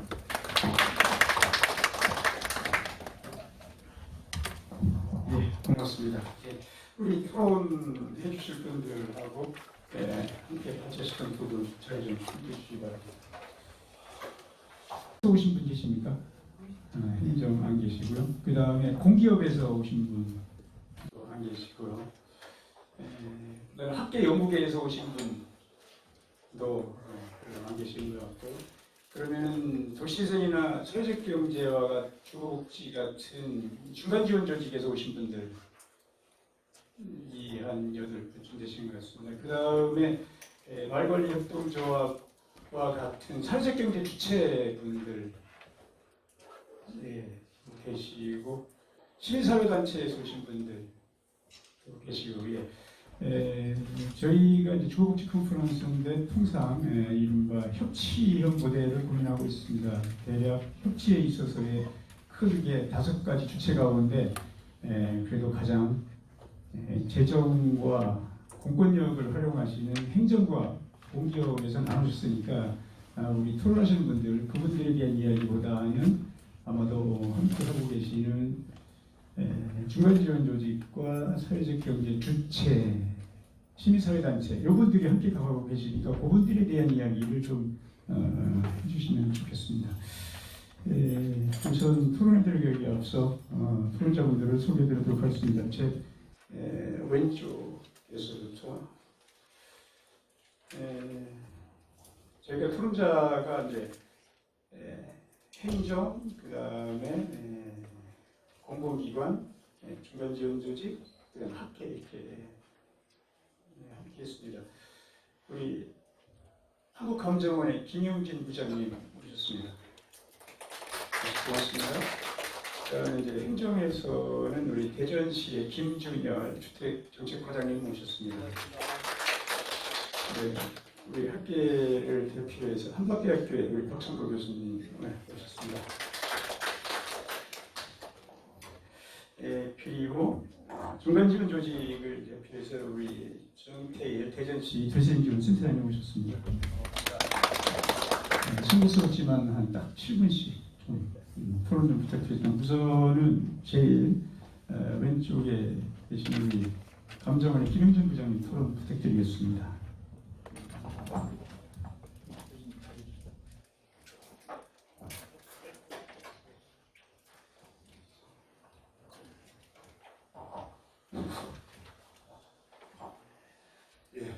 소개받은 한국감정원의 김영진입니다. 최근에 뉴스를 보셔서 아시겠지만 감정을 안 하는데 왜 한국감정원이냐 그래가지고 지금 4년 개정으로 여러 가지 좀 혼란스러운 상황이 있습니다. 중요한 것은 이름이 바뀌더라도 한국감정원은 법적으로 도시재생 지원 기구이기 때문에 도시재생에 관한 업무는 수행을 해야 됩니다. 큰 틀에서 이제 도시재생 중에서 저희 감정원이 특히 기획부를 중심으로서 하고 있는 사업이 이제 자율주택 정비 사업입니다. 그리고 빈집 조사 및 정비계획 수립. 그래서 정비계획에 따라서 아까 우리 건액선 박사님께서 발표하신 빈집 밀집구역이 나오게 됩니다. 빈집 밀집구역이 그냥 머릿속에 있는 게 아니고 빈집 정비계획상에 법적으로 수립돼야 되는 빈집 정비계획상에 이제 빈집 밀집구역을 지정하는데. 자, 이 두 가지를 조금씩 여기다 말씀을 드리고요. 우선 지금 자율주택 정비 사업 현황에 대해서 이제 말씀을 좀 드리겠습니다. 빈집특례법이 지난해 2월달에 시행되고 4월달에 통합지원센터가 개소된 이후에 지금 이제 전국적으로 본다면 사업 신청이 200곳을 넘어섰습니다. 200곳을 넘어섰고 어쨌든 2인 이상의 집주인들 지금 현재 법상으로 1인도 가능하지만 아주 LH한테 모든 물량을 다 넘겨야 되기 때문에 1인 사업은 거의 현재로서는 불가능합니다. 하지만 법 개정을 통해서 지금 10월 24일부터 1인 자율주택 정비 사업도 할 수는 있습니다. 그런데 오늘 좋은 아이디어를 내주신 이 연금형으로 하는 게 오히려 더 나을 것 같다는 생각도 들고요. 어쨌든 주민합의체가 70곳이 선고가 되어 있습니다. 70곳은 큰 문제가 없으면 사업이 진행됩니다. 그리고 그 중에서 사업 시행 인가가 20곳을 넘었었습니다. 20곳을 넘었었고 착공이 12곳, 준공이 3곳 이렇게 되기 때문에 전국적 단위로 본다면 사업이 아직까지는 굉장히 빠른 속도로 진행되고 있다라고 말씀드릴 수는 없습니다. 하지만 지난해 4월 이후부터 해서 시작된 사업이다 보니까 그나마 어찌됐든 진행되고 있고 우리 지금 대전시에도 과장님이 오셨지만 수도권 외에 가장 활성화되고 있는 지역이 대전입니다. 저희가 지금 현재 분석을 하고 있는데 어찌됐든 대전 충남 특히 대전 파남동 장관님이 오신 파남동을 중심으로 한 지역 그다음 오정동, 가오동 엄청나게 대전 쪽에서 많이 진행되고 있습니다. 지금 현재 좀 이런 부분을 제가 조금 더 이제 분석을 해서 다음에 보도자료 형태로 이제 좀 올릴 계획이고요. 지난해 이 자율주택 정비사 항상 이제 이 돈의 자금의 문제인데 지난해 20억이 이제 국비가 지원이 됐고 올해 지금 현재까지 100억이 현재 지원이 됐고 연말까지 적게는 170억, 많게는 250억 정도의 이제 국비가 지원될 것으로 현재 예상이 되고 있습니다.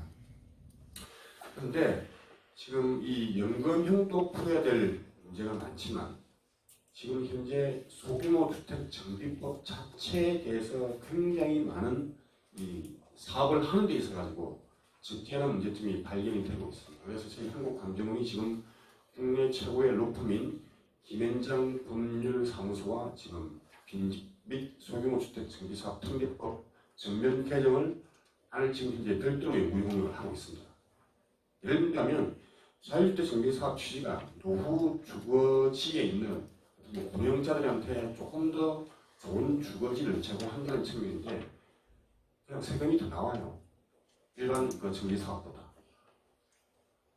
여러 가지 지금 현재 문제점이 발생하고 있기 때문에 저희가 강력하게 이 사업을 지금 현재 법에 관련 규정들이 제정되지 않으면 오히려 민원을 받을 수가 있겠구나. 이건 지자체도 마찬가지입니다. 지자체도 오히려 주민들한테 민원을 받을 수 있겠구나 하는 또 생각이 들고 또 이 연금형이 되었던 이 자율주택 정비 사업이 되었던 특히 이제 공공 혹은 공적 임대주택을 제공하는 데 있어가지고 이 용적률 문제와 그다음 허그의 자금 지원 문제가 있는데 사실 둘 다 원활하게 움직이지 않습니다. 왜냐하면 이 자율주택 정비 사업의 가장 큰 장점이 세 가지가 있는데 기금의 처리융자, 그다음 LH 일반 분양 경매, 세 번째 용적률업인데 지금 착공된 12군데 중에서 용적률 인센티브 없는 사업장이 하나도 없습니다. 왜냐하면 지자체 심의 들어가면 위원들이 이 용적률 인상에 대해서 대부분 노입니다. 그래서 아예 사업주들 자체, 집주인들 자체가 지금 용적률 인상을 기대하고 도는 사업장은 현재로서는 없다. 그런 말이 있고, 허그에 어쨌든 이 여러 가지 어떤 작업에 관한 심사가 속도를 내고 원활해져야 되는데 이 부분이 아주 쉽지 않습니다. 이 기금의 처리 지원이 가장 이 소규모 주택 정비 사업의 가장 큰 강력한 무기인데 실제 작동되는 구조는 그렇게 원활하게 움직이지 않다 보니까 이 특히 LH의 매입 확약, 일반 분양구 매입 확약과 맞물려 있습니다. 예를 들면 기본적으로 총 사업비의 50%는 허그가 국비를 지원해야 되는데 LH가 매입을 하는 경우에는 총 70%까지 국비를 지원해 줍니다. 그럼 20%가 어떻게 보면 이제 플러스의 개념인데 지금 공공기관에서 어떤 경우를 말하냐면 허그에 LH 매입이 없으면 매입 하격이 없으면 아예 50%도 자금을 지원 안 해주는 현실적인 또 딜레마가 발생을 하고 있어요. 그래서 이런 부분들은 좀 자율주택 정비사업 활성화를 위해서 공공기관들이 조금 더 애를 쓰고 좀 해야 될 것 같다. 이제 이 말씀을 드릴 수 있고 오늘 그 김경 박사님이 발표해 주신 연금형은 굉장히 좋은 제도인 것 같습니다. 다만 이제 이런 것은 있습니다. 제가 한 5년 전에 어떤 논문을 찍을 때 한번 국민연금 패널로 조사를 해본 적이 있는데 소득 수준이 높은 경우에는 이 나라가 BPSS 소위 말하는 유선상속 통계론이 잘 작동을 합니다. 그런데 소득 수준이 낮은 곳에서는 오늘 발표 설문조사에 나온 것처럼 높진 않아요. 다만 이제 이 에이징 인플레이스라고 해가지고 지역과 상관없이 한 지역에 살고 싶은 그런 어떤 마음의 동인들이 잘 작동을 하고 있습니다. 우리나라의 외국과 다르고 외국하고 비슷하게. 그래서 이러한 부분들이 잘 작동된다면 연금형 소규모주택 정비 사업은 적어도 서울에서는 어느 정도 활성화될 수 있지 않겠나 이런 생각이 듭니다. 이상 마치겠습니다. 대전시 주택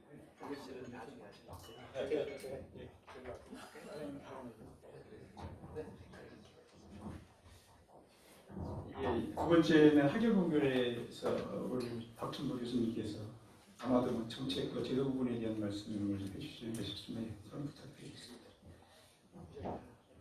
예, 교수님 중요하시기 때문에 정리해 주십시오. 예, 한마디 하겠습니다. 예, 대전에 오셔서 반갑고요. 저는 이제 학교에서 애들을 가르치고 있습니다만 지금 논산시 도시재생지원센터 센터장을 맡고 있습니다. 깊숙하게 이쪽에 관여되어 있기 때문에 여러 가지 이해도 가고요. 상황을 좀 알고 있는 상태입니다. 오늘 두 번 발표를 잘 들었습니다. 우리 김지현 연구원님하고 우리 강가상 연구원님 잘 들었고요. 많이 배웠습니다. 많이 배웠고요. 특히 그 연금형 소규모 주택 정비 사업 같은 경우도 이제 우리 연구하고 있는 부분이기 때문에 새로운 개념에 대해서 좀 이해할 수 있는 그런 시간이 됐다는 생각이 드는데 저는 조금 이제 의아했던 것이 되게 이제 우리 주택연금이 아니고 이것은 자기주택을 이제 없애는 거잖아요. 그게 이제 아까 그 설문해 보니까는 물론 뭐 이게 서울시 전체 또 우리나라 전체를 조사한 건 아니고 일부를 조사한 거긴 합니다만은 우리가 연금 쪽을 더 선호한다 주택연금보다는 연금형 내 집을 소유하고 있는 소유욕이 굉장히 강할 텐데 좀 의아스러운 경우가 라는 생각이 듭니다. 아마 지방을 조사하게 되면 완전히 다르게 결과가 아마 나오지 않을까 생각이 들거든요. 그래서 아마 이것은 전체적인 조사를 하는 것이 아니기 때문에 이제 부분적으로 이해를 할 수 있겠습니다만은 좀 다를 것이라는 생각이 좀 들고, 이제 지방 도시를 생각해 보면 지방은 많이 좀 달라요. 그래서 근데 아직도 이것이 뭐 정책된 제도가 아니고 서울 일부 지도에서 이제 해보려고 하는 그런 부분이기 때문에 지방은 아마 쉽지 않을 것 같다는 생각이 일단 듭니다. 우선적으로는 자유주택이 지금 쉽지 않기 때문에 내 집을 없애고서 하여튼 뭐 새 집으로 들어가는 분들도 있지만 그 사이에 이사해야 되는 그런 부분들도 있고, 또 내가 언제까지 살 것인가, 내 길의 수명에 대한 그런 걱정도 있을 것이고, 여러 가지 또 자식한테 내가 물려줄 부분도 있는 거죠. 그런 생각을 주변에 많이 하시거든요. 근데 서울은 모르겠습니다. 좀 생각이 다를 수 있겠다는 생각이 들어서 이것도 아마 지방하고 대도시와 구분이 돼서 이런 제도를 맞춤형 제도로 가면 좋겠다 이런 생각을 개인적으로 좀 해봤습니다. 해봤었고, 또 하나가 이제 이게 규모가 있는데 보통 이제 내 집을 팔고 새 집을 들어가는 건 좋긴 한데, 그럴 경우에 조금 여력이 있거나 하는 분들은 굳이 그럴 필요가 없을 것 같아요. 뭐 내가 연금이 아니더라도 또 그런 게 있고 하면, 그렇기 때문에 이것을 하시겠다고 하는 분들을 보면은 집 자체가 좀 작거나 소규모이거나 이런 확률이 크겠다라는 생각이 들거든요. 그런데 사업성 측면에서 봤을 때 과연 공공이 참여합니다만은 무조건 참여할 것인가라는 부분이죠. 서울은 뭐 공공임대를 지면 뭐 다 나가는지 모르겠습니다만은 지방 같은 경우에는 사업성이 없으면 참여하지 않죠. 자유주택 마찬가지고. 근데 사업성이 없는 지역들을 하시겠다고 하는 경우가 상당히 많이 있어요. 보면. 그래서 여기에 참여하신 분들은 결국은 주택 자체가 작고, 그 토지가 좋고 사업성 있는 부분 같으면 집회가 아마 높을 겁니다. 당연히. 그렇기 때문에 거기에 대한 부담이 있을 것이고, 이런 여러 가지 풀어낼 분들이 상당히 많이 있을 것 같아서 오늘 그 얘기를 들으면서 그런 부분들도 저희가 고민해야 될 부분이 아닌가 생각이 들어서 말씀을 좀 드렸고요. 또한 아까 법 말씀을 잠깐 하셨는데, 이 법적인 내용에 대해서 제가 뭐 완전히 알지 못합니다만은 이 공공이 개입을 하기 때문에 주택법하고 관계가 있는 법으로 적용이 되잖아요. 근데 이제 연금형 사업 자체가 보면은 두 가지인 것 같습니다. 빈집 정비를 해서 마을을 노후화된 마을을 개선하는 부분이 하나가 있겠고, 언제든지 공급하는 부분 두 개가 지금 겹쳐 있거든요. 둘 다 좋은 거죠. 훨씬 맛있습니다. 참 좋은 건데, 이 취지 자체는 내용을 들여다보면은 빈집을 정비하고 노후지를 개선하는 쪽에 취지가 사실은 먼저 맞춰져 있거든요. 지금요. 그 후에 이제 공급주택을 인제하는 건데, 근데 이제 그 공급주택 인제하다 보면은 공급주택 법하고 관계가 되는 그런 상황이고, 빈집을 정비하게 되면 소규모 주택 정비, 빈집 정비 특별법하고 관계가 되는 그런 부분입니다. 두 개가 상충되어 있네요. 보니까 내용적으로. 그럼 이런 부분들도 아직 정리가 안 됐습니다만 어떻게 이걸 연계시켜서 법적으로 대응할 것인가 하는 부분이거든요.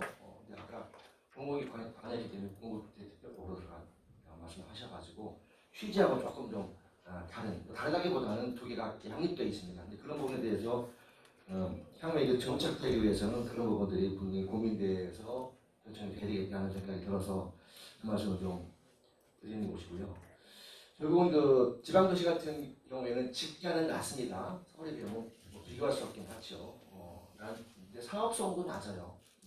집가가 낮다고 사업성이 높은 게 아니기 때문에 사업성도 낮고, 결국 이제 주택 소유욕은 높고 하기 때문에 이 지방과 수도권의 차이 같은 게 상당히 많이 있다. 그래서 아직 이것이 뭐 실현되지는 않았습니다만은 이것을 서울만 하는 법은 없기 때문에 결국 이것을 이제 전국적으로 재생 지역에 이거를 투입해서 한다면 결국은 지방과 중도시를 나눌 수 있는 그런 어떤 그 맞춤형이라고 할까요?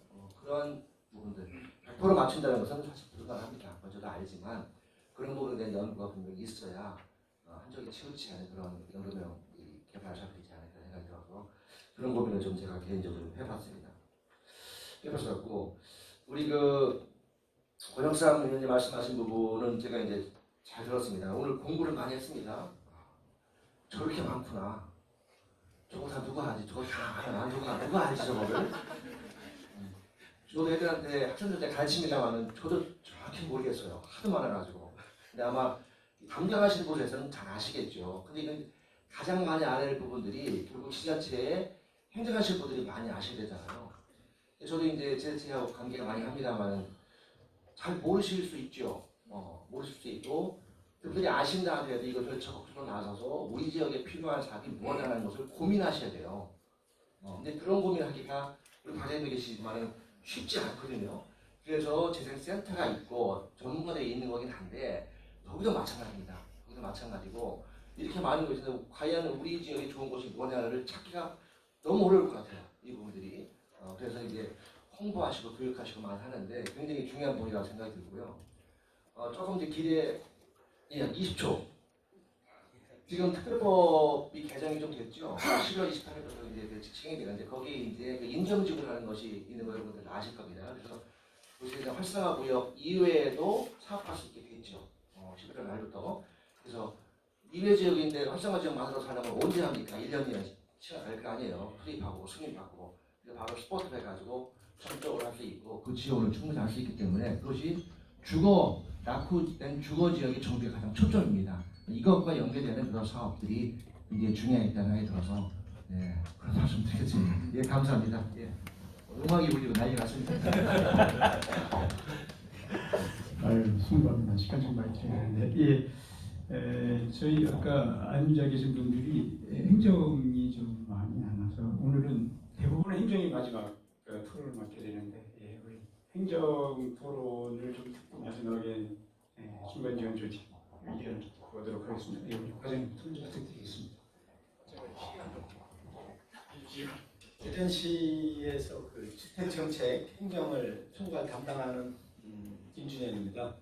오늘 이렇게 만나 뵙게 돼서 반갑고요. 여기 와서 올 때는 과연 객석에 어떤 분들이 계실까 좀 궁금했었어요. 근데 입추의 여지가 없이 꽉 찬 걸 보니까 소규모 주택 정비 사업이 앞으로 활성화하는데 전혀 문제 없겠다, 저는 이런 생각을 했습니다. 대전시 아까 김용진 한국감정원 토론자께서도 말씀하셨지만 나름대로 LH하고 저희하고 여러 사업의 유형의 사업을 활발히 나름대로 전개하는 도시 중에 하나입니다. 그 이면에는 우리 LH 아까 두 분 발표해 주신 분들이 많은 노력을 해 주셨기 때문에 저희가 그런 사업을 추진하는 데 선도적으로 앞장설 수 있지 않았나 하는 의미에서 오늘 발표와 함께 감사하다는 말씀을 드리고요. 저희 대전시에서는 공공임대주택 정책이 사실상 제가 한 2년 전에 담당 과장으로 왔는데 없었어요. 근데 이제 마침 우리 허태정 시장님이 3,000호를 청년 신혼부부를 공급하겠다라는 약속 사업이 있으셔가지고 저희가 지금 활발하게 그 제도적인 정비하고 준비를 하고 있습니다. 그래서 총 한 2,450억 정도가 소요가 되더라고요. 근데 이 재원을 어떻게 마련하느냐? 그래도 뭐니 해도 머니가 제일 중요해요. 이 사업에 있어서는. 그래서 이제 허그에서도 장기 저리로 많이 지원을 해주고 지자체에서도 저희도 780억이라는 막대한 예산을 지금 책정해놨거든요. 그 사업을 추진하기 위해서. 그 사업 3,000호 중에서 오늘 말씀하신 소규모 주택정비 여러 유형이 있는데 그런 사업들이 여건이 맞으면은 저희도 그런 사업을 한번 검토하도록 해서 대규모 공공임대주택 건설만이 그동안에 이제 주로 개발이 됐었는데요. 보급이 됐었는데 이제는 앞으로는 소규모 마을마다 이런 정비 사업이 필요하다라는 걸 절실히 공감하겠습니다.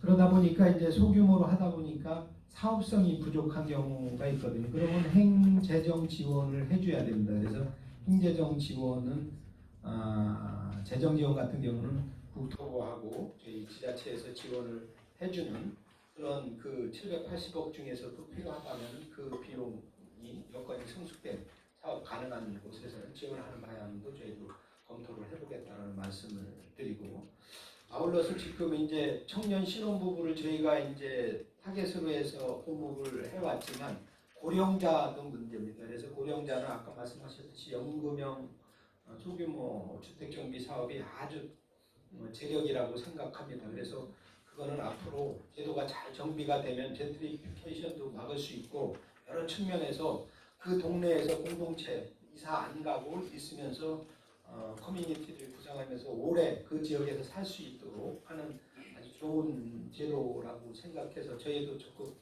이 사안에 대해서는 검토할 필요성이 있다고 생각합니다. 아까 행재정 지원이 이제 어떻게 돼야 되느냐면 저희 이제 관에 있기 때문에 그 용적률 인센티브 또 주차장 대수를 최소화해서 해주는 방법, 이 사업성이 직결되기 때문에 저도 이제 그 소규모 주택 공동정비위원회도 심의에 참석을 했었거든요. 그래서 한 3건 정도 심의를 해봤는데요. 이제 용적률을 다 이제 뭐 일종이면은 법적으로는 200%까지도 할 수 있는데 이제 조례로 시조례로 170%, 150%까지 또 다시 늘려놨어요. 늘려놨는데 필요하다라면은 그것도 법정 최고로 올려줄 수 있는 제도적인 규제 완화를 통해서 인센티브, 용적률 인센티브를 줄 수 있는. 근데 다만 이제 문제점은 뭐냐면요. 소규모 주택이 이 저층으로 돼 있어서 보통 1층, 2층도 많거든요. 그런데 뭐 4-5피치를 묶어서 들어오면 보통 용적률 하면은 심지어 6층 정도, 5층 정도 되다 보니까 이 충격적인 스카이라인도 안 맞고 또 이웃에 또 민원 발생, 또 피해 발생이 되고 주차 대수가 만약에 20세대라면은 5-6대만 하다 보니까 그 나머지 차 없는 사람이 거의 없잖아요. 그래서 그 사람들 그 주차는 어떻게 하는 문제인지 또 다른 주거 환경 개선이 아니라 주거 환경 또 다른 사람 입장에서는 계약이 될 수 있는 이런 거는 연구하시는 분이나 관에 있는 분이나 그런 거는 고민해서 피해가 발생되지 않도록 저희가 해줘야 되는데 그 피해 방지하는 방법은 저희가 이제 건축심의나 인허가 할 때 일조권이 너무 침해가 된다든지 하면 이것거리를 조정한다든지 해서 그 범위 내에서 공무원들이 노력하거나 또 기획가들이 디벨로퍼들이 노력하면은 그런 민원도 발생하지 않으면서 소기의 목적을 달성할 수 있는 그런 수 있다고 생각하고요. 그리고 아까 우리 박정부 교수님도 말씀하셨지만 저도 여기 와서 그 연금형이라든지 자유형, 가료형 뭐 이렇게 듣기는 했어도 이렇게 공부 많이 했습니다. 저도 많이 했는데 이런 것들이 홍보와 교육이 우리 지자체 공무원들까지도 아직 없습니다. 우리 담당자도 왔지만 거의 뭐 모르는 정도 수준이거든요. 그래서 그런 이제 보다 체계적이고 조직적인 그런 홍보 교육을 보다 더 좀 해줘 주어야만이 이 사업이 추진되는데 큰 문제가 없다라고 생각을 합니다. 그리고 뭐 여러 가지 드릴 말씀은 많은데 시간 관계상 이만 줄이도록 하겠습니다. 고맙습니다. 목소리 날려버릴까 말씀드렸습니다. 예, 아마 그 함께 하시는 분들이 많은 것 같습니다. 중간지역에 대해서 많이 오셨으니까 중간지역의 입장에서 토론 좀 당부드리겠습니다. 예, 대전시 도시생지원센터에서 센터 맡고 있는 정태일입니다. 저는 이 세션을 이제 기획을 좀 했고요. 저희가 이제 기획하기 전에 도시재생과 임대주택이라고 하는 세션이 없었다가 갑작스럽게 도시 이제 주거복지와 가장 밀접한 그런 이슈가 현재 도시재생이기 때문에 도시재생 쪽으로 하자라고 해서 저도 어제 여름 되기 전에 제가 이걸로 돼서 이렇게 세션을 준비를 했습니다. 저도 이제 똑같이 준비하면서 과연 이 세션에 어느 분께서 이제 참석을 하시는지 상당히 궁금하고 과연 비는 어떻게 하나 사람들을 동원을 시킬까 저희 센터에서 동원을 시켰다고 고민을 했는데 자리가 부족한 거 보고 너무나 감개무량하고요. 현재 이제 대전시 같은 경우는 아까도 이제 설명을 좀 우리 이제 김용민 부장님께서 설명했듯이 대전이 그 자율주택 정비 사업이라든지 그런 쪽으로 상당히 지금 이슈화는 되고 있습니다. 그런데 이제 도시재생적인 측면에서 살펴봤을 때 지금 현재 대전에는 도시재생 사업을 활성화한 10개 지역을 좀 사업을 하고 있는데요. 말은 상당히 많이 자유주택 정비 사업이라든지 가로주택 정비 사업이 말은 상당히 많이 오고 가고 있으나 정작 실현되는 사항들은 극히 드뭅니다. 그 자체가 아마 이제 구 박사님도 이제 말씀하셨듯이 실현하는 데는 상당히 좀 어려운 점이 좀 많이 있다라고 생각이 듭니다. 그런 측면에서 제가 지금 말씀드릴 사항들은 중복이 되는 사항들이 좀 많습니다. 제가 맨 마지막에 하다 보니까 이렇게 좀 간단하게 설명을 드리면 자유주택 정비 사업이라든지 가로주택 정비 사업이 가장 대전이 일반 이제 도심에서 가장 노후하고 좀 쇠퇴한 지역입니다.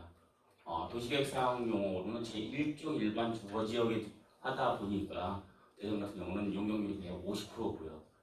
그런 상황에서 그거를 하게 되면 결국은 경제성이 있어야지 LH가 됐든 대전 같은 경우는 대전 도시공사가 됐든 공사에서 좀 참여를 하는데 상당히 150% 용적률을 확보하는 법인 내에서 사업성은 거의 제로에 가깝습니다. 안 나옵니다. 경제성도 하나도 없고요.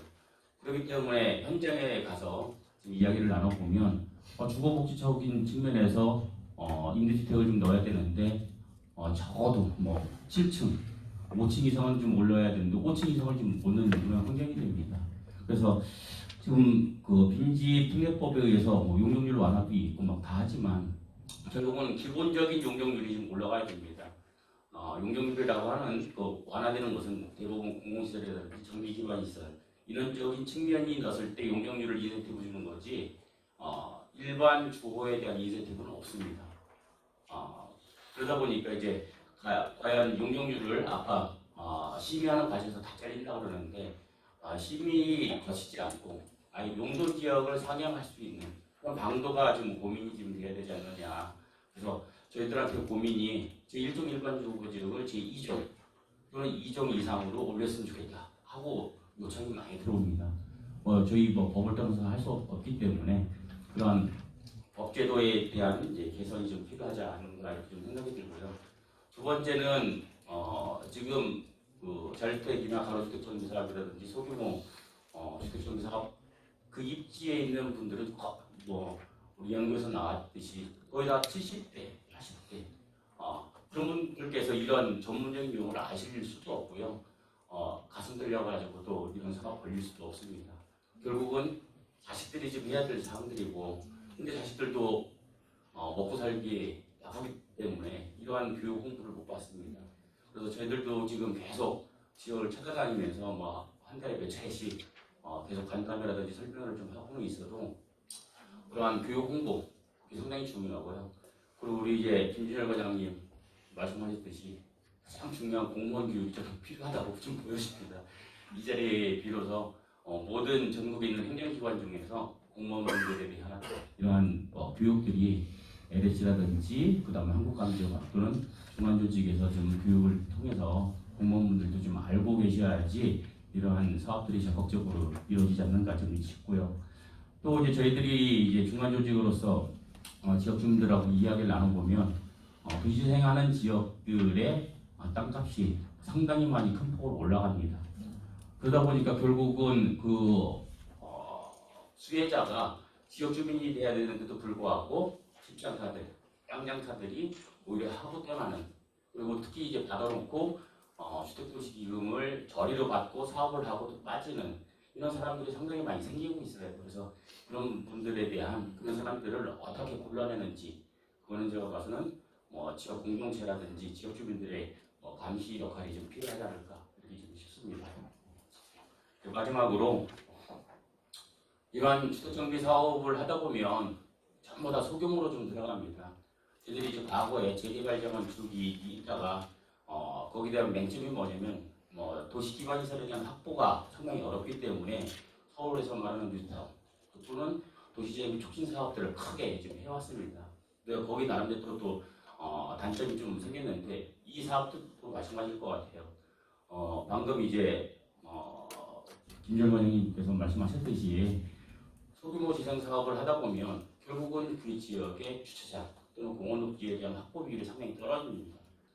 그래서 공원녹지 확보라든지 생활편익시설 또는 주차장에 대한 확보를 제가 봐서는 해당 지자체, 특히 이제 기초지자체에서의 확보가 좀 절실히 좀 같이 수반이 되든지 아니면 사업자로 이제 우리가 같이 하는 LH라든지 도시공사에서 같이 거기에 대한 확보를 좀 해야 되는데 그 확보가 상당히 마땅하지가 않습니다. 그래서 과거에 저희들이 이제 도시적인 촉진 사업을 하게 되면 선도 사업이라고 해서 주차장하고 공원 이런 부분들에 대해서 확보를 해왔는데 이러한 도시재생의 소규모 사업도 선도 사업으로 흔히 생활 SOC 사업으로 이런 생활 SOC 기반 시설들을 확보할 수 있는 그런 재원 마련을 좀 필요로 한다라고 보여지고 그런 것들을 확보하기 위해서는 결국은 중간유지 이러한 간담회나 설명회 그런 포럼 있는 데에서 계속 큰 목소리로 좀 요구를 좀 해야 되지 않을까 싶습니다. 이상입니다. 예, 고맙습니다. 네 분의 토론자분들이 시간을 지켜주셔서 딱 1초 전에 마무리했습니다. 우리 함께하신 분들 한 두 분 정도 짧게 질의든 의견이든 좀 나눴으면 좋겠습니다. 이제 마이크가 이제 무선이 없어서 그냥 육성으로 좀 하실 분 손 들고 소속과 이름을 말씀해 주시면 기록하는 데 도움이 될 것 같습니다. 예, 먼저 맨 뒤에 안경 쓰신 저는 광주 도시재생 공동체센터 이동섭이라고 합니다. 이동섭입니다. 네, 고맙습니다.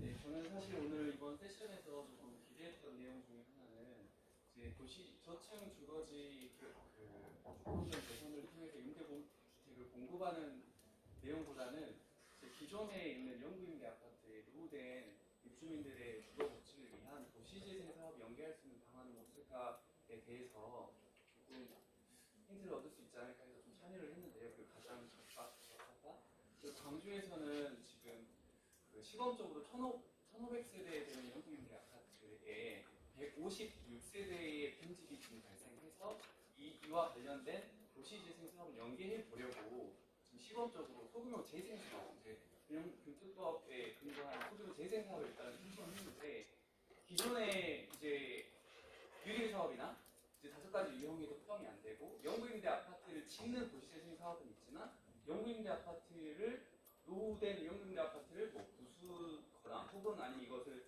리노베이션하거나 하는 도시재생은 없는 것 같아요. 그래서 이러한 유형이 사실 지금 조금 시급하다는 생각이 좀 들고요. 그래서 혹시 이제 전국에 이제 저도 이제 여러 사례를 막 찾아보고 이런 방법들을 찾아보고 하지만 지금 이런 고민 안에서 조금 참고할 만한 도시재생 사업 지역이라든지 영구임대 아파트를 포함한 도시재생 이런 관련된 사례가 있다면 좀 추천해 주시면 좋을 것 같고. 예. 네. 죄송합니다. 시간 관계상 일단 예 하고 싶은 말을 제가 좀 했습니다. 예, 또 아까 오른쪽에서 네. 네, 저는 사회주택협회에서 일하고 있습니다. LH와는 성은 최준배라고 합니다. LH와 LH형 자유주택 정비 사업 이런 식의 어떤 고민들을 함께 풀고는 있는데 어쨌든 지금 말씀을 들으면서 실제로 이런 사업들의 사회적 경제 주체들이 어떤 식으로 어떤 단계에서 어떤 식으로 참여할 수 있을지 그런 것들이 어떻게 확대될 수 있을지에 대한 고민들이 좀 확대됐으면 하는 생각이 들고요. 다음 기회라도 그런 게 있었으면 좋겠다 생각도 들고요. 그리고 여기서 이제 주거 말고도 다른 여러 공공 관련된 시설들이 들어가게 될 거라고 말씀하시는데 그런 부분들에서도 이런 특히 주거 의제에 관련해서 활동하는 그런 사회적 경제 주체들이 적극적으로 참여할 수 있는 계기들이 좀 더 모색이 됐으면 하고요. 그런 것들이 또 실제로 지역 주민들이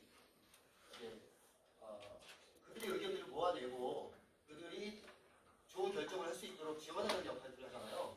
그런 것들을 함께 좀 했으면 좋겠습니다. 그래서 LH가 주도하는 것까지는 괜찮은데 LH가 다음은 그것보다는 사회적 경제와 또 이제 그런 중간 조직들이 적극적으로 함께할 수 있는 어떤 틀거리들을 조금 더 촘촘하게 했으면 싶습니다. 관련한 어떤 예산 같은 것들로 좀 부탁드리겠습니다. 예, 고맙습니다.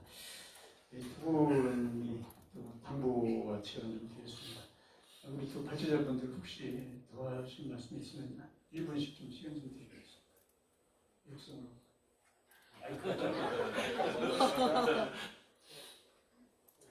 예, 우리 김 선생님은 낭랑한 목소리. 네, 일단 제가 발표한 사례는 지금 사업 모델 자체는 어느 정도 만들어져 있는데 사실은 이게 아까도 말씀드렸지만 일단 여기 계신 분들도 생소한데 집을 가지고 있는 분들에게는 더더욱 생소하고 또 생소한 만큼 리스크가 있다고 느낄 수 있는 부분인 것 같습니다. 그래서 꾸준히 좀 알리는 그런 것도 필요할 것 같고요. 아까 질문 주신 분 중에 광주의 공가를 도시재생 사업과 연계할 수 있는 방안에 대해서 궁금해하셨다고 했는데 사실 그 질문이 저는 너무 신선한 것 같아요. 저도 도시재생 쪽을 하면서 임대주택을 보니까 재생을 잘하기 위해서 임대를 끌어들여서 돈도 끌어들이고 뭐도 하고 이런 방향으로만 생각했지 사실 공공임대주택 쪽에서 어떤 재생에서 돌고 있는 자금들이나 이런 자원들을 활용하고 싶을 거라는 생각은 또 못했던 것 같아요. 사실 SH 같은 경우도 공공임대주택이 있고 89년부터 공급했기 때문에 이제 30년 단위라는 것들이 나오고 하는 상황이라서 같이 고민해야 되는 문제가 맞는 것 같고요.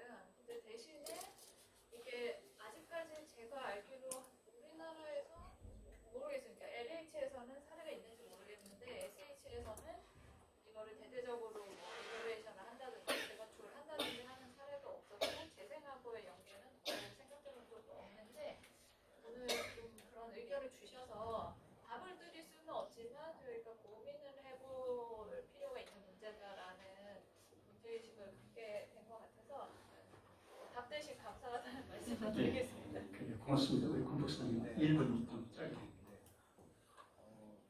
이렇게 도시 재생하고 임대주택 공급 이런 쪽으로 발제를 하다 보면 LH가 다 하겠느냐 뭐 이런 얘기를 또 많이 받고 또 오해를 주는 경향이 있는데 그런 건 아니고 이제 사업이 워낙 소규모로 이루어지고 또 LH가 사업은 중소도시나 이런 또 지방에서 많이 또 있기 때문에 이런 사업성이 안 되는 곳에 LH가 어떻게 할 것인지 이렇게 여러 가지 사업 모델을 강구하는 그런 것이다라고 좀 이해를 해주셨으면 좋겠고요. 사업성이 잘 나오는 데는 이제 민간이 하겠고 그러지 않은 곳에서 이렇게 하고 있고요. 그다음에 아까 질문해 주신 거에 LH에서도 영구임대주택에 대해서도 따로 재건축이나 리모델링에 대해서는 계속 계획을 수립하고 있는 단계에 있습니다. 그래서 영구임대주택에 대한 LH 자산을 전체 전수조사해서 어떤 데는 재건축하고 어떤 데는 재개발하고 뭐 옆에랑 연결하고 뭐 이런 걸 계획을 지금 짜고 있습니다. 근데 이게 도시재생 사업이라는 게 도시재생 특별법에 따라서 도시재생 활성화 지역에서 이루어지다 보니까 이게 그 지역에 포함이 안 됐고 이거와 상관없이 재생 큰 개념의 재생으로는 지금 현재 강구하고 있는 단계에 있고요. 그다음에 사회주택 관련하셨는데 이런 자율주택 정비 사업이나 이런 전단위 사업을 LH가 주도를 해서 다 사업을 할 수가 없고요. 저희는 약간 플랫폼 역할로 어느 지역에 주민들이 오면 그걸 사회적 기업이나 중소기업 건설사 분들한테 연결을 해서 이렇게 사업하는 이런 플랫폼 구축을 해서 나가는 특히 또 이번에 사장님이 새로 오시면서 이 사회적 기업하고의 연계 방안을 강구해라 이래서 이 도시재생 말고도 공공주택 사업 전반에 걸쳐서도 이렇게 사회적 기업 참여하는 것을 강구하고 있으니까 좀 더 활성화될 것으로 기대하고 있습니다. 고맙습니다. 사회자의 첫 번째 덕목은 약속한 시간을 관리하는 거라고 생각하고요. 사회자로서 발제하신 것 같고 통자분들 중에 나오신 분을 좀 말씀드리겠습니다. 가장 많이 나온 부분이 정보가 사업 모델에 대한 이해를 좀 나눴으면 좋겠다 이런 말씀이었습니다. 통상 주거복지하고 도시재생 저희가 협치형이라고 얘기를 하는데 협치를 하면서 이제 가장 중요한 게 장소성, 현장성이잖아요. 이번에 주 6회 주거복지 컨퍼런스를 대전에서 열었는데 대전에서 열리다 보니까 이렇게 토론자분들 가운데 3분이 대전에 있는 자원들이 함께하게 돼서 대전에서 큰 성과가 있었지 않았나. 내후년에 7회 주거복지 컨퍼런스는 또 그 지역의 영역들을 모아나가는 것들을 통해서 우리가 주거복지업 재생이 가지고 있는 현장성에 대한 중요성을 알 수 있었던 것 같습니다. 저희의 재생 사업이 이제 행정과 공기업 그리고 중간 지원 조직과 사회적 경제 주체, 주민조직 뭐 이러한 주요 주체들로 연결돼서 사업을 하고 있는데 오늘 나온 이야기들 가운데 대부분은 공과 재원에 대한 책임을 갖고 있는 행정과 공기업의 몫이 강하게 드러나고 있습니다. 그러나 우리 토론자와 또 플로우에서 주신 말씀처럼 각 사업들을 실제적으로 진행하는 과정에 있어서는 결국은 장소성과 현장성이 강화될 수밖에 없기 때문에 주민 주체들을 모아내고 연결시킬 수 있는 사회적 경제 주체와 같은 지역에 있어서의 주체들, 특히 이들을 모아내는 중간 지원 조직의 역할이 아마 커질 수밖에 없다, 이런 이야기들인 것 같습니다. 특히 이제 이번 11월부터 발효되는 도시재생 특별법의 개정사항 가운데 저희와 관련된 것들은 총괄 사업 관리자라는 시스템이 작동이 됩니다. 혁신지구와 인정사업도 사실은 주거복지와 재생을 연결하는 사업이 될 수 있으나 총괄사업 관리자 중에 LH와 SH 같은 공공기관뿐만이 아니라 공공법인 내에서 50% 이상 출자한 법인, 이른바 중간지원조직도 총괄사업 관리자의 몫을 다할 수 있기 때문에 중간지원조직에서도 지금 나왔던 LH나 SH 같은 감정원 내에서 이렇게 관리하는 공공임대주택의 모델들을 우리 중간지원조직계 또는 사회적 경제 주체들이 충분히 이해를 하고 주민들의 의견 가운데 이런 상황이면 어떤 사업 모델로 가야 될 것인지를 사실은 설명도 해주고 좀 이해도가 좀 낮으면 관련 LH의 지역 조직이나 감정원의 관련 조직들하고 바로바로 연결을 시켜줄 수 있는, 그러면은 이제 지역에 있어서의 현안을 지금 말씀드린 다양한 사업 모델로 연결시켜주는 협치 플랫폼이 되지 않을까 싶습니다.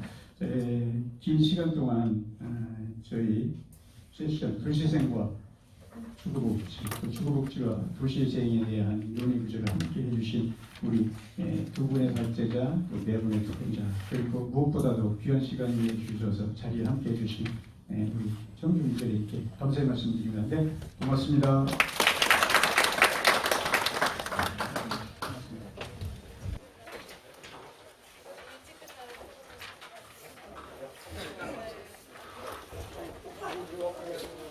특히 또 올해 사장님이 새로 오시면서 이 사회적 기업하고의 연계 방안을 강구해라 해서 이 도시재생 말고도 공공주택 사업 전반에 걸쳐서도 이렇게 사회적 기업 참여하는 것을 강구하고 있으니까 좀 더 활성화될 것으로 기대하고 있습니다. 고맙습니다. 사회자의 첫 번째 덕목은 약속한 시간을 관리하는 거라고 생각하고요. 사회자로서 발제하신 것 같고 통자분들 중에 하고 싶은 걸 좀 말씀드리겠습니다. 가장 많이 나온 부분이 정보가 사업 모델에 대한 이해를 좀 나눴으면 좋겠다, 이런 말씀이었습니다. 통상 주거복지하고 도시재생 저희가 협치형이라고 얘기를 하는데 협치를 하면서 이제 가장 중요한 게 장소성, 현장성이잖아요.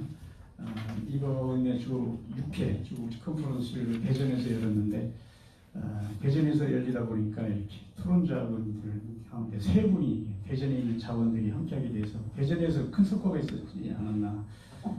내후년에 7회 주거복지 컨퍼런스는 또 그 지역의 영역들을 모아나가는 것들을 통해서 우리가 주거복지역 재생이 가지고 있는 현장성에 대한 중요성을 알 수 있었던 것 같습니다. 저희의 재생 사업이 이제 행정과 공기업 그리고 중간 지원 조직과 사회적 경제 주체, 주민 조직 뭐 이러한 주요 주체들로 연결돼서 사업을 하고 있는데 오늘 나온 이야기들 가운데 대부분은 공과 재원에 대한 책임을 갖고 있는 행정과 공기업의 몫이 강하게 드러나고 있습니다. 그러나 우리 토론자와 또 플로우에서 주신 말씀처럼 각 사업들을 실제적으로 진행하는 과정에 있어서는 결국은 장소성과 현장성이 강화될 수밖에 없기 때문에 주민 주체들을 모아내고 연결시킬 수 있는 사회적 경제 주체와 같은 지역에 있어서의 주체들, 특히 이들을 모아내는 중간 지원 조직의 역할이 아마 커질 수밖에 없다, 이런 이야기들인 것 같습니다. 특히 이제 이번 11월부터 발효되는 도시재생 특별법의 개정사항 가운데 저희와 관련된 것들은 총괄 사업 관리자라는 시스템이 작동이 됩니다.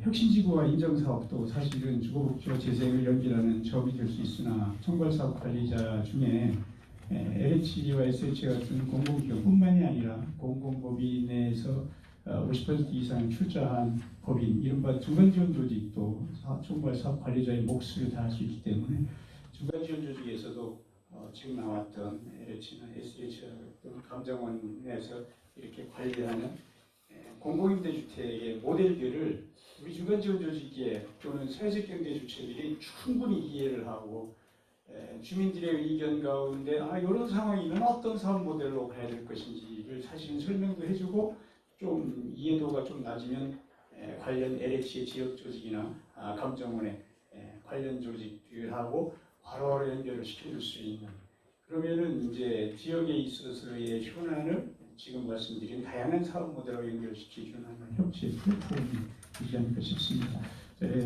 긴 시간 동안 저희 세션 도시재생과 주거복지, 주거복지와 도시재생에 대한 논의 구조를 함께 해주신 우리 두 분의 발제자, 또 네 분의 토론자, 그리고 무엇보다도 귀한 시간을 주셔서 자리에 함께 해주신 우리 정중들에게 감사의 말씀드립니다. 네, 고맙습니다.